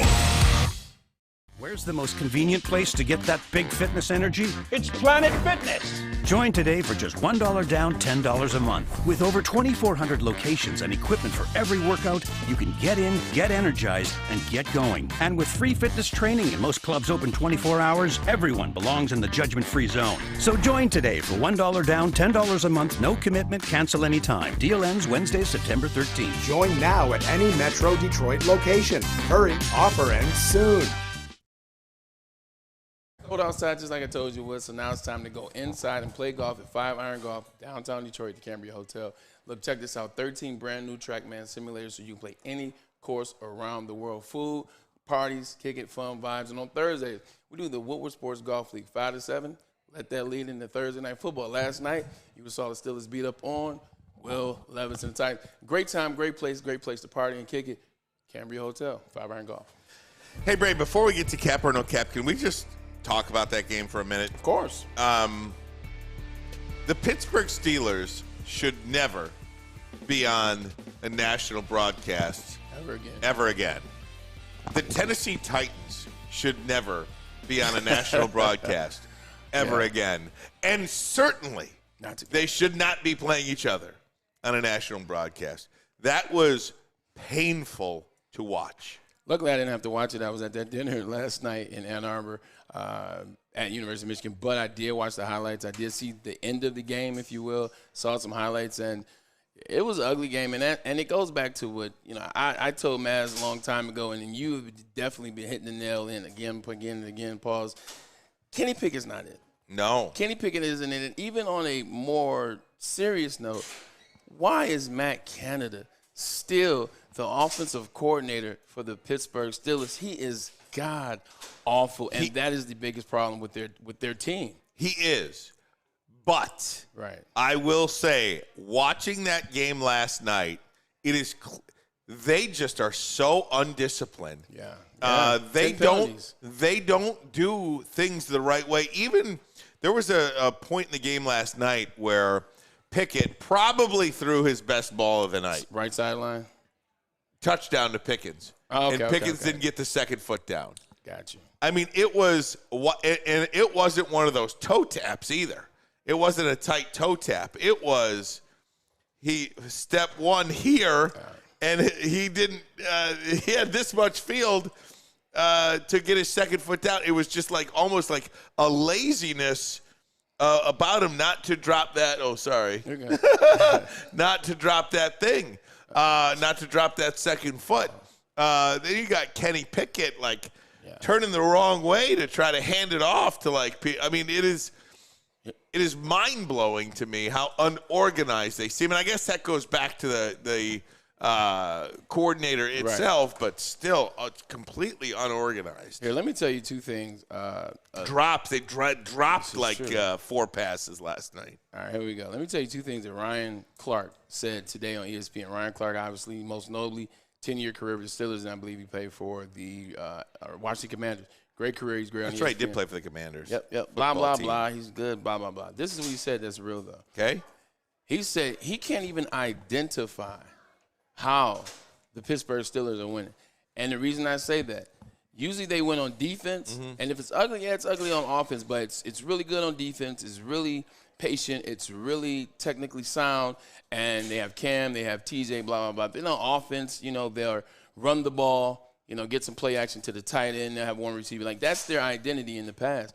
He said he doesn't recognize it. He said they're undisciplined on defense. They're undisciplined on offense. They can't run the ball. Najee Harris is supposed to be this great back out of Alabama. Have not seen it yet. George Pickens, when they can get him a ball, he makes plays, but can't ever seem to get him the ball. Deontay Johnson is never healthy. And the tight end Frankenmeyer, or whatever his name is, it's Franken. Anyway, he can't. Freiermuth. There you go. Frankenmuth, Freiermuth. All sounds like the Bronner Brothers story. He just can't get going, so they're winning in a way you've never thought. Now, they played a game last week, and I can't remember who it was against, but every fourth quarter, when the defense is up to get a stop, Ryan Ermanni, they play Renegade by Sticks. They play this highlight tape on the scoreboard. You've been there, JB. JB knows what I'm talking about. In the fourth quarter, when they're on defense, they play Sticks. The place goes completely blackout. Then they start doing the Harvey. Boom, boom, boom, boom. Stadium goes nuts. If you're on offense, you're literally going to I can't say the other word, but you're going to poop on yourself. Like the first time I went there, I was like, and it's Troy Polamalu getting ready, it's Joey Harrington, Joey Porter. They don't even play that in the fourth quarter anymore. They're not even sure if their team is going to pull off wins. The fact that you're not playing something that intimidated the hell, as someone that played against the Steelers, that intimidated us as an offense. We always knew either they're coming back or they're about to put the nail in the game. They don't even play that anymore. No one believes in the Pittsburgh Steelers. And I love that Mike Tomlin has them playing like that, but nobody believes in the team. They're a big fraud that's playing. And I forgot what the stat is, and forgive me, and maybe I'm getting this wrong. I don't think I am. But they have been outgained in rushing and outgained in passing in each of their 8 games, and they are 5-3. It's been done 34 times. The last time it's been done was last year. The Pittsburgh Steelers, and the only team that ever do it and get into the playoffs. Ryan, they've gone 56 consecutive games without getting 400 yards. It's an incredible number. 3.5 seasons. Yeah, no, and you wonder what it is that they're doing, that they're winning football games, but they are. And they're 5-3 this year, and they are in position for a playoff berth, or they are in position for another run to the playoffs. Yeah. I don't think they can compete in the AFC at all, and I don't think I'm the only one. Right. I think they would get their clocks cleaned, but I think they're going to get their clocks cleaned every week, and somehow, some way, they get it done. They have these 7-8 minute scoring drives that just bleed the clock before you know it. The game's over, and there you have it. And one of the other things too is how they win games too. I mean, we're not sitting up here and say we don't know how they win games. We know they have one of the best coaches in the last 25 years. They also have, this is how they win, Ryan. They still have great players on their team. Whether they're playing great all the time, they have great players. Cam Hayward is a great player. Yeah. TJ Watt is the best defensive player in the league right now. You look at his stats. They back me up when I say that. You look at Minkah Fitzpatrick. He's arguably the best safety over the last 7-8 years consistently. You look at Pickens. You look at Deontay Washington Johnson. So they got players. Nothing is consistent about them, though. Right, no doubt. All right, guys, let's do a break here, and then we'll come back with a little cap or no cap. But first, let me tell you about Guardian Alarm. They are your local security experts and have been for over 90 years. When you see this black and yellow sign out in front of your house, eventually it tells the bad guys one thing. Stay out. Whether you are at home or on the road, they're 24/7 professional monitoring, customized solutions from real experts, and technology backed by people means you are backed by the best. Call this number right here, 1-800. Stay out. That number again, 1-800. Stay out. Call them today. Tell them Woodward Sports sent you. Stay out. Now, coming to Woodward Sports, Woodward and Main Street, the Woodward Sports Network Detroit Lions show. Catch Gabrielle D. Phillips, Matt Broder, and Terry Foster for all the latest news on your Detroit Lions every week. Only on the Woodward Sports Network YouTube channel and woodwardsports.com.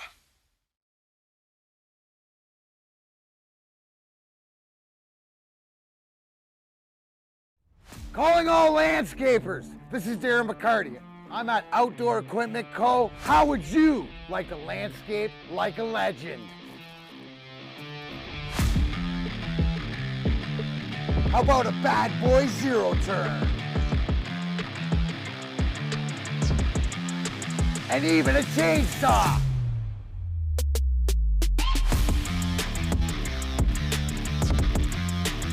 And even a weed whipper. Whether you landscape for your job or landscape for fun, get all your equipment from Outdoor Equip Co., the official equipment provider of Woodward Sports. Michigan grown, family owned. OutdoorEquipCo.com. Join Woodward Sports' own Jeff Iafrate along with special WSN guests for the most anticipated Lions season in decades. Filled with different surprises and expert analysis. You're not going to want to miss out. Go to our Woodward Sports YouTube channel on Sundays and tune in live from 9:30 to 11:30 a.m.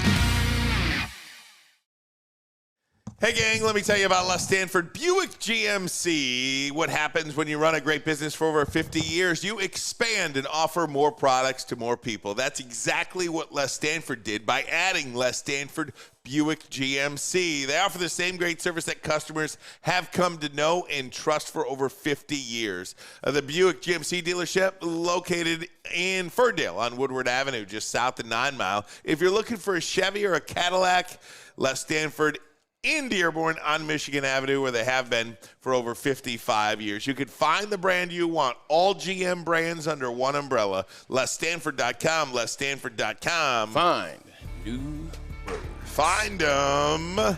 How's everybody doing on a Friday today? Ryan Ermanni, Braylon Edwards, Tom Mazaway out today. We got Mike Gentry in on audio for Parker.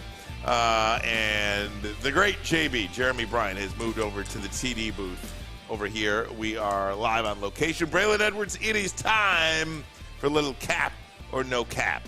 All right, I make these up on the fly, but I got some pretty decent ones in there. Ooh. So let's say we start with, all right, last night, Victor Wembanyama, Game 5 for him, the phenom rookie who's going to be Rookie of the Year. He's going to throw his name in the Player of the Year. Let's not get ahead of ourselves. Ryan Ermanni, I told you that guy was going to be special. But then again, everybody did. Yeah, right. I haven't met somebody that hadn't yet. So let's say this. 38 points, first player to do that in the rookie season since 1975, I do want to say. Will Wembanyama have a better rookie season than LeBron James did? Keep in mind, that was one of the only years LeBron James did not make the playoffs. This kid is special, and it's not going to take him long, so I will say no cap. No cap. Let's say you. I was gonna get JB in on this, but you know what? I'll say no cap. No cap. I don't think it's cap at all. I mean, I think we talked about this. It's the foreign player, the European player. Their game is more accelerated than that of the young players here. He's shooting threes. He's taking people off the dribble. He's playing defense. So I would say you're correct, Ryan Ermanni. Can I ask you an NBA question? Ooh, go ask away.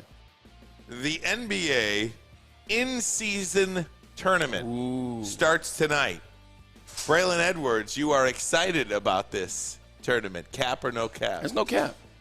There's no cap. And the reason why it's no cap, I want to see what this is about. Because you've heard a lot of coaches talking about, well, we didn't like it at first, but now we actually do. It gives our players a chance to get serious faster, get into the groove faster, and actually play for something early on. Let the fans get a chance to see the game. So I'm excited from the fans' point of view. I don't really understand it, to be honest with you, because, like, for instance, it's like on Fridays only, I think. Right. I mean, I don't understand it. Like, so tonight begins group play for the NBA in-season tournament, and then tomorrow it's just regular season. And then they keep playing all week long. And then Friday, Friday, it's group play for the in-season tournament. And then they keep playing, and then the next Friday. So it's like a Friday thing almost. It's kind of like the extended March Madness. Yeah. Where once you get to the Final Four, you got a whole week of rest and kind of sort of like that. But it's true. That's how it's going to play. But I think it's going to be cool because I think they're trying to draw mass numbers on Friday. They're trying to get people to start not just college football or going out. They want people to be watching basketball. And if you're putting certain brand of games on and guys are out there playing it, you talked about it, like, this has been the best first 5 games in a very long time in the NBA. Like, games are going to the wire. Players are playing. Nobody's sitting out. You see what happened with the Philadelphia situation. It's a really great point, Bray, because who owns Friday night in the fall? WWE? High school football? SmackDown? High school football, but, yeah. I mean, now we are whittling This down is to, playoff season. I mean, college football on Saturday, NFL on Sunday. Maybe the NBA is trying to carve out a little niche here on Friday nights in the fall. 100%. There you go. That's pretty good. You get to, especially once you get towards the end of those games and seeing how they're slated. You got some good NBA games. I mean, you got great players in the league. This is the best the league has ever been in terms of talent. You got guys like Victor Wembanyama coming in. I mean, you got a 7'4" guy shooting threes. Right. Like, I saw the end of the game, Ryan Ermanni.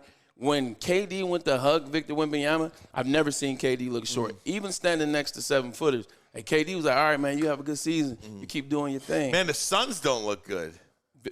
Bradley Beal's not playing yet, and one of the other acquired free agents isn't playing yet. Okay. So they're figuring it out. Yeah. You're right. They're not playing well, but Bradley Beal was their big acquisition, and he's not on playing. All right. What else you got? Here we go. Ohio State set this whole thing up, cap or no cap? No cap. No cap.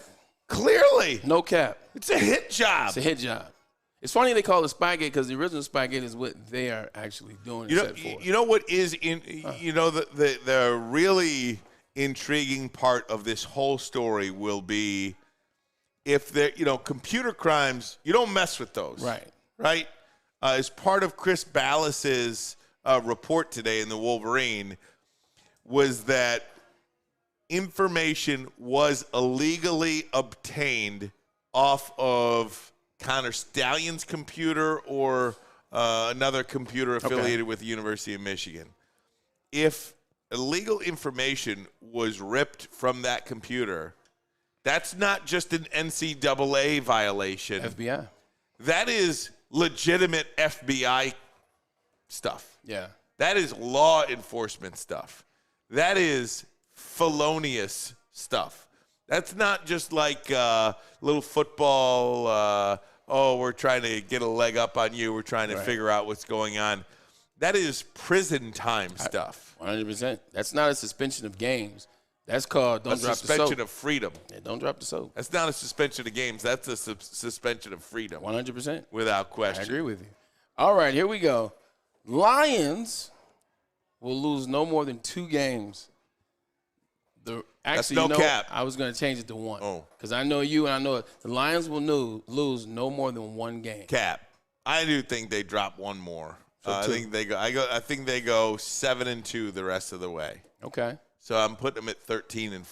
13-4. I'm rooting for 14-3, but I think 13-4 is more realistic. It's hard to win more than 4 or 5 games in a row in this league. JB, let's get another voice in here. You, Lions, will they lose more? And for you, I'm going to say 2. Will they lose more than 2 games for the rest of the season? 2 games. For the rest of the season. They play the Chargers, they play the Cowboys, they play the Broncos, and then they play the NFC North. Cap. Okay. Cap. Okay, so you got them losing 2. I got them losing 2. Maybe if 1. anything. Or, yes, 2. But other than that, no. It should be a clean slate of W's from the rest of the way on. All right, Ryan Ermanni, yep. I am going to do something I don't usually do. I'm going to go against my better judgment, and I'm going to change my pick from 13-4, which I did. I believe the Lions will only lose 1 more game. 1 more. 1 more. Huh? Just 1. That's interesting. Yeah. Because I think that would be, what's that? That's 8. Is that 8-1? So that you're talking 14-3. 14-3. I'm here for it. That assures you a number 1 seed, I think, especially because you heard the schedule of Seattle. Yeah. Oh my God. I mean, San Fran too. Seattle's got to be going. Eagles, over the next 6 games, Seattle, even if they go 4-2, or not Seattle, Philadelphia. Yeah, Philadelphia. Even if they go 4-2, that's they'll lose 1 more the rest of the way. I would think. True. I don't know. And it's so funny. Like it's about who you play. And the Lions' schedule was set up for them to have a really, really, really great season. Right. Can you imagine the Lions finishing 14-3? Right. My goodness. Guys, break time. When we come back, it is the pick segment, Braylon. Oh, you got 1 more? Yeah, sure. I got 1 more. Give me 1 more. I do 1 more for you. All right, cool. Here we go. Boom, boom. Let's say boom, boom. Pistons will win over 32 games. Cap. Cap. He wastes no time. Look, I watched that game last night. It ain't there. It's just not there. Okay. Not there yet. Jalen Duren played last night? Yep. I did. It's just not there. It's just not there anyway. And I have no idea why Killian Hayes is in the game at winning time. Monty Williams will forget more about basketball tonight than I will ever know in my life. I do trust Monty Williams. He is, but I don't get it. Okay. I agree. I don't get it. I'm going to say no cap 33 wins. Scottie Pippen. Yeah, okay. 33 That's wins. great. I hope you're right. I'm probably not. I hope you're right. I want to be right, though. It's just not there yet. I agree. It's a man's league, and they're playing with the kids. Now, all due respect. The good thing about it is the coach that they have and where they at in this season, a lot can change. They can get a lot better towards, January, February. Absolutely. And then they can finish strong as other teams are either tanking or getting ready for the playoffs. So absolutely. A sneak 33. Right. Absolutely. All right, guys. Break time. When we come back, picks. Maz has sent me his picks. We will do that next. But first, a message from Big Boy. Yes, burgers and chicken sandwiches are taking over at Big Boy. It's burger time, everybody. Try the best cheeseburger or their new pretzel bacon cheeseburger. Craving chicken? They got the Dolly chicken sandwich, or turn up the heat with Bob's hot chicken sandwich. Upgrade your regular fries with their chili fries or the loaded baked potato fries. And don't forget, you got to save room for dessert because they got the Reese's chocolate peanut butter thunder cake, or satisfy your sweet tooth with the funnel cake fries. All that and more at your local Big Boy. Where's the most convenient place to get that big fitness energy? It's Planet Fitness. Join today for just $1 down, $10 a month. With over 2,400 locations and equipment for every workout, you can get in, get energized, and get going. And with free fitness training and most clubs open 24 hours, everyone belongs in the judgment-free zone. So join today for $1 down, $10 a month, no commitment, cancel anytime. Deal ends Wednesday, September 13th. Join now at any Metro Detroit location. Hurry, offer ends soon. Woodward Sports' own Tom Mazaway and Sam Stick Day will be hosting our Lions postgame show after every Lions game all season long. Tune into the Woodward Sports YouTube channel for his hot-off-the-press takes, game analysis, and Kool-Aid sipping celebrations. You won't want to miss it. Join Maz, Stick, and special guests each week immediately following every Lions game, exclusively on the WSN YouTube channel. At work and at home, we're there with smarter security solutions. Featuring complete automation with customized alerts and more. For over 90 years, we've been the company that's been counted on to protect what matters most, all with personalized service and care. Right now, for a limited time, receive a free video device plus free installation with a new home system. Guardian Alarm. We protect Michigan. Brace yourselves, Detroit. As the sun begins to set, two of Woodward Sports' brightest young stars will be taking the mic for a brand new show. Woodward Nights with Spooner and Broder. The dog days in Detroit are over, and the boys are unleashed. Join in on the banter and hop on the bandwagon of the #1 night show on the internet. Tune into the Woodward Sports YouTube channel every weeknight from 8 to 10 p.m. Woodward Nights with Spooner and Broder.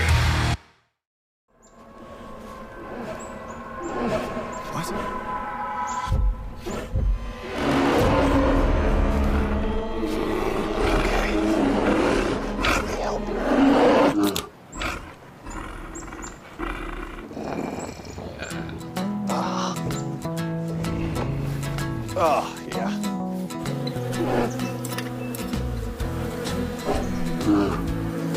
Nothing.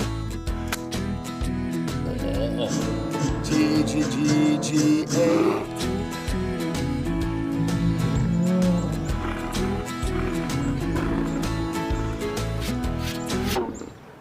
Oh, sorry. I forgot. There we go. Oh, cheers, buddy.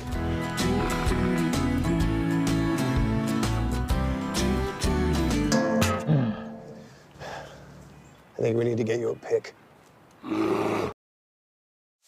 Join Woodward Sports' own Jeff Iafrate, along with special WSN guests for the most anticipated Lions season in decades. Filled with different surprises and expert analysis. You're not going to want to miss out. Go to our Woodward Sports YouTube channel on Sundays and tune in live from 9:30 to 11:30 a.m.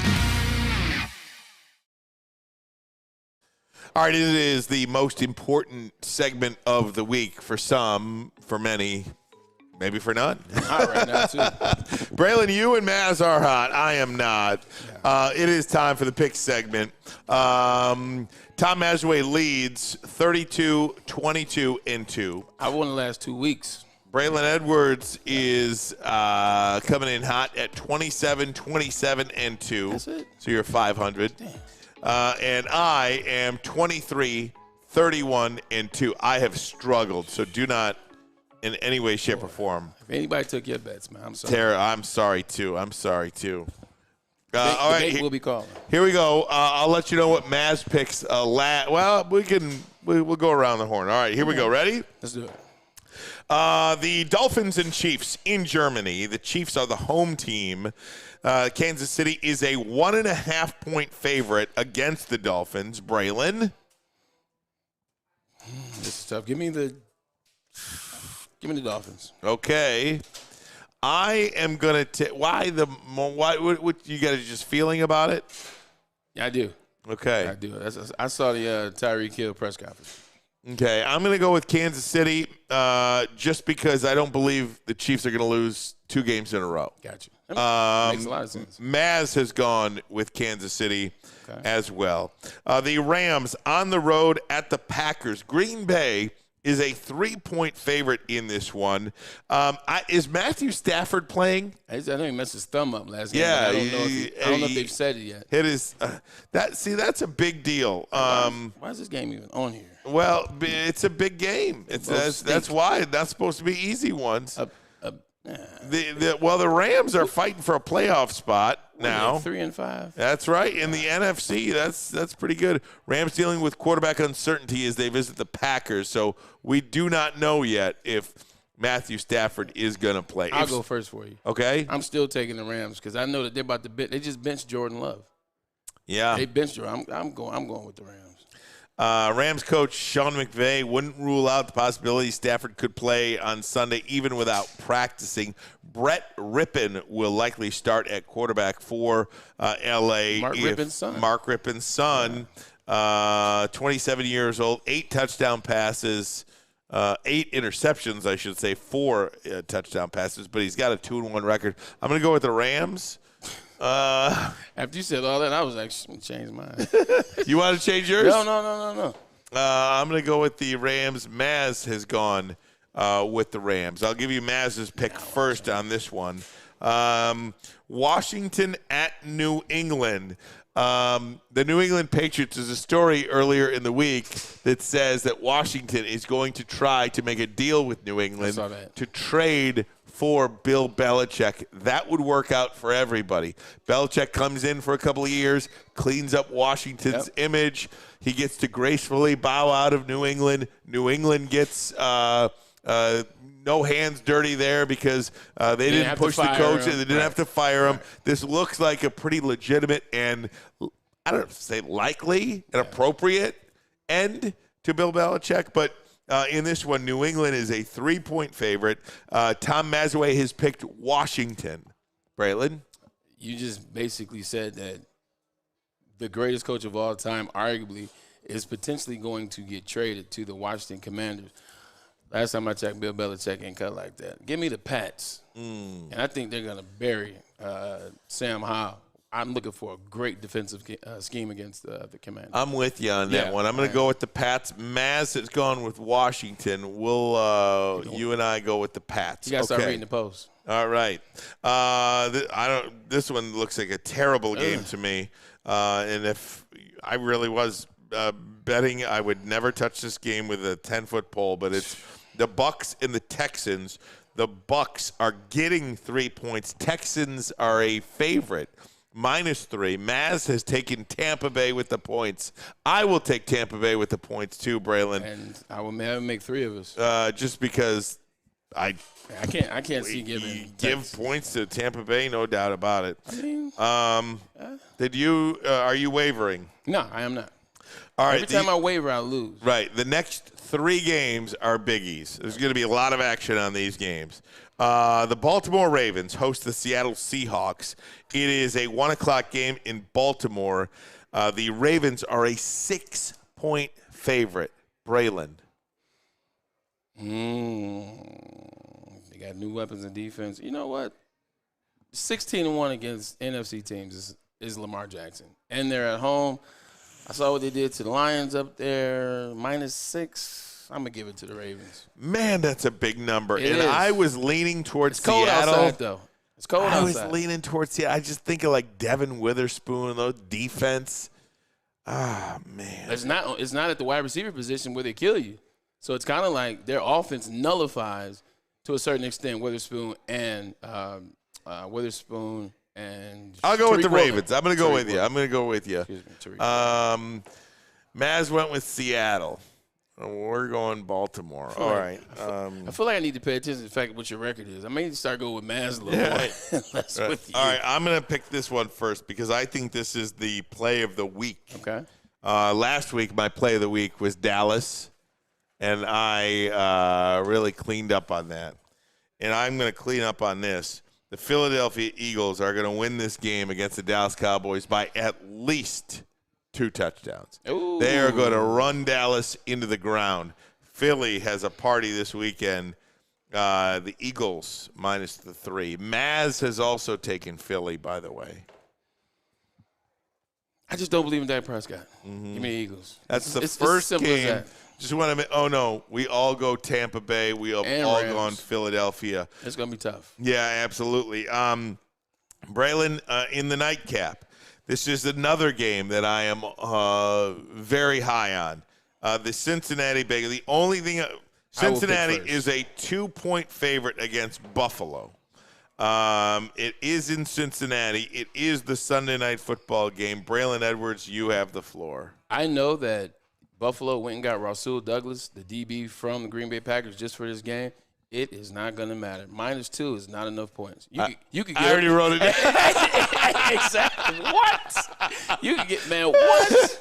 Come on, man. I already wrote it down. Now the battle of the bad coach with the great quarterback. Right. Now the thing about the thing about this that scares me, I just will put it out there.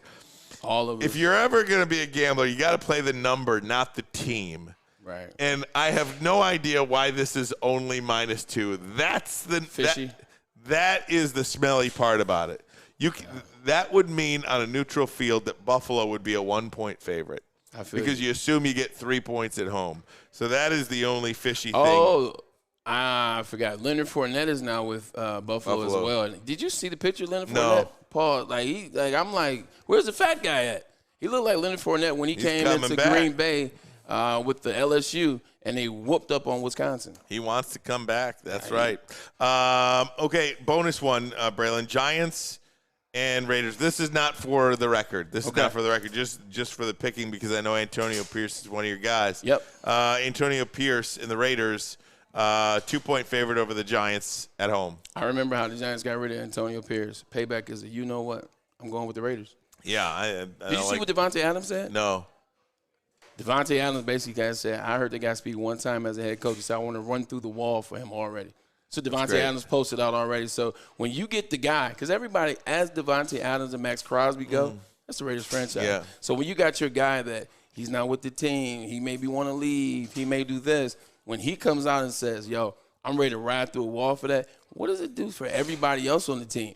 It's the Raiders are not far away. They've got an elite playmaker at wide receiver. They've got an elite running back. They've got an elite left tackle. They've got an elite pass rusher. They've got an elite cornerback. They got an elite 2 receiver. Like Hunter Renfrow is a nice. There you go. Nice so I mean, I'm just saying the cupboard is not bare. This is true. You can get good quickly there if you play your cards right and get a quarterback in the offseason. All right, Bray, we're going to take a break. We'll be back to wrap it up next. But first, a message from Fairway Packing Company. For over 60 years, Fairway Packing Company has provided Michigan's finest hotels, casinos, and restaurants with prime beef, Wagyu beef, and dry-aged beef. You can experience the Fairway difference for yourself today. All you got to do is visit the steak shop in Grosse Pointe Woods for grab-and-go steaks. If you can't make it there in person, you can always order online. Fairwaypacking.com. Fairwaypacking.com. Prime, aged, packed, sourced to perfection.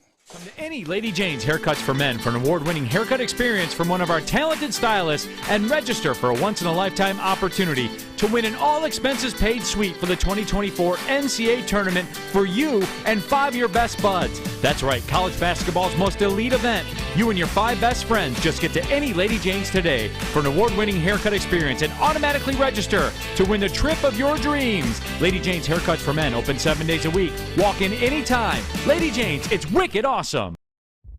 Brace yourselves, Detroit. As the sun begins to set, 2 of Woodward Sports' brightest young stars will be taking the mic for a brand new show. Woodward Nights with Spooner and Broder. The dog days in Detroit are over, and the boys are unleashed. Join in on the banter and hop on the bandwagon of the #1 night show on the internet. Tune into the Woodward Sports YouTube channel every weeknight from 8 to 10 p.m. Woodward Nights with Spooner and Broder.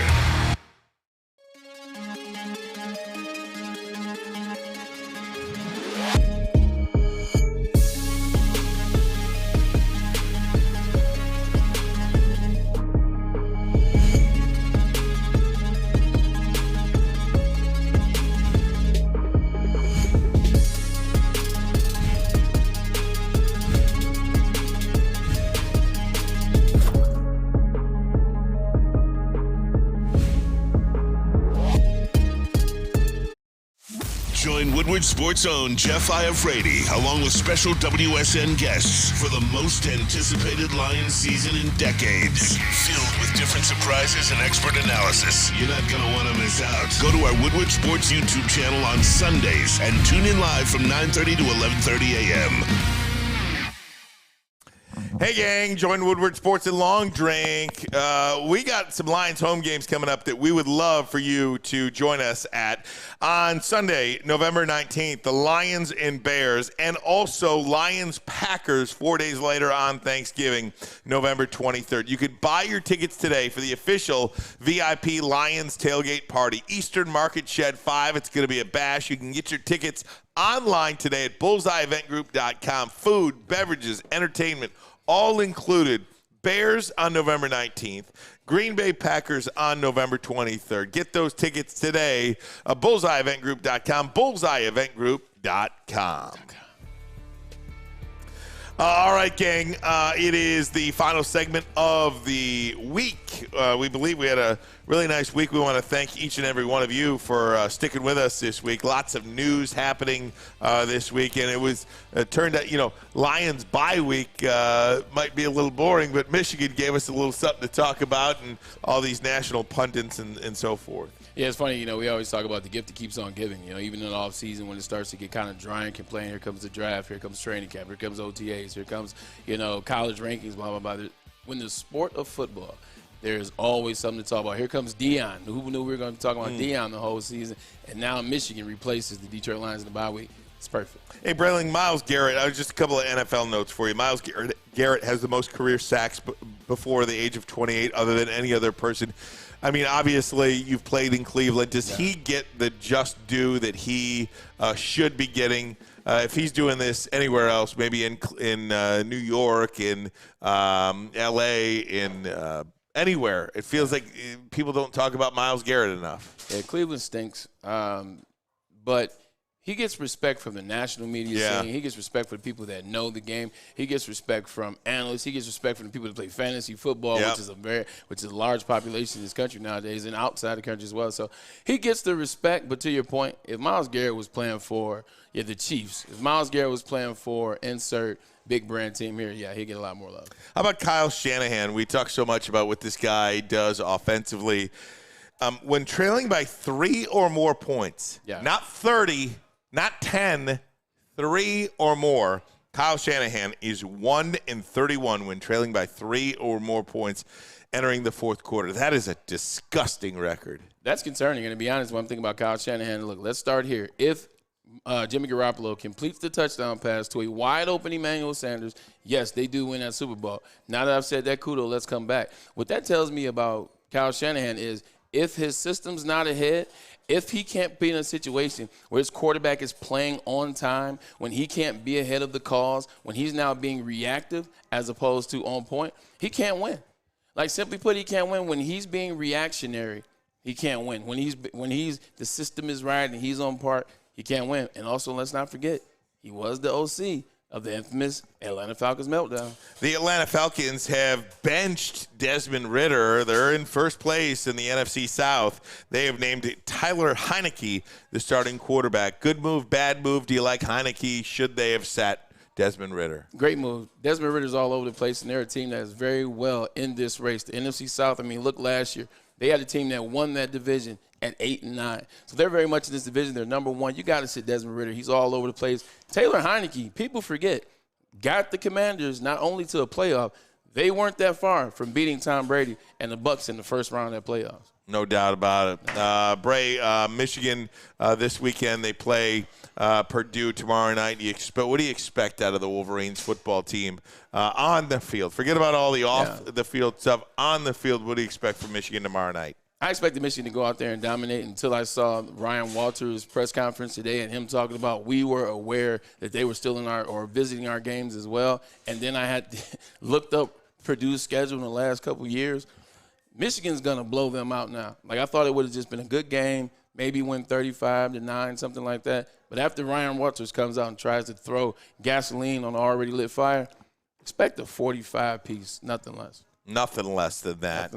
No doubt about it. All right, Bray, lots of football watching for you this weekend? Yeah, lots of football watching, chilling, going to Ann Arbor tomorrow, tailgate a little bit early, and then going home, some good games on tomorrow night, and then Sunday.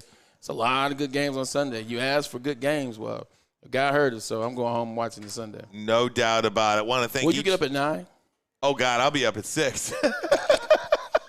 My sleeping in, Braylon. I forgot. My sleeping in is like 6:45. Maybe on a mammoth day, I could get to 7 o'clock. 6:45 is first bathroom break. I'm going back to sleep. Going back till noon. Don't do me like that. I'm up by 9. Hey, man. Hey, trust me. I've been there. If it wasn't for the schedule and my body clock, I would be the exact same way. Love you, bud. Love each and every one of you for sticking with us this week. Thank you so much. We hope we provided some good content for you this week, and back at it next week. Tom Mazaway, we love you, and I hope you're having a great time with your family. Bray, get us out of here. That was the send-off. We appreciate you guys. Trust me, we do it for you, and as we go, so do you. We appreciate you. JB, Kyle, and Gentry, we appreciate you. I see Maddie and Big Spence over there. We appreciate you. We are Woodward Sports Network. We'll see you next week.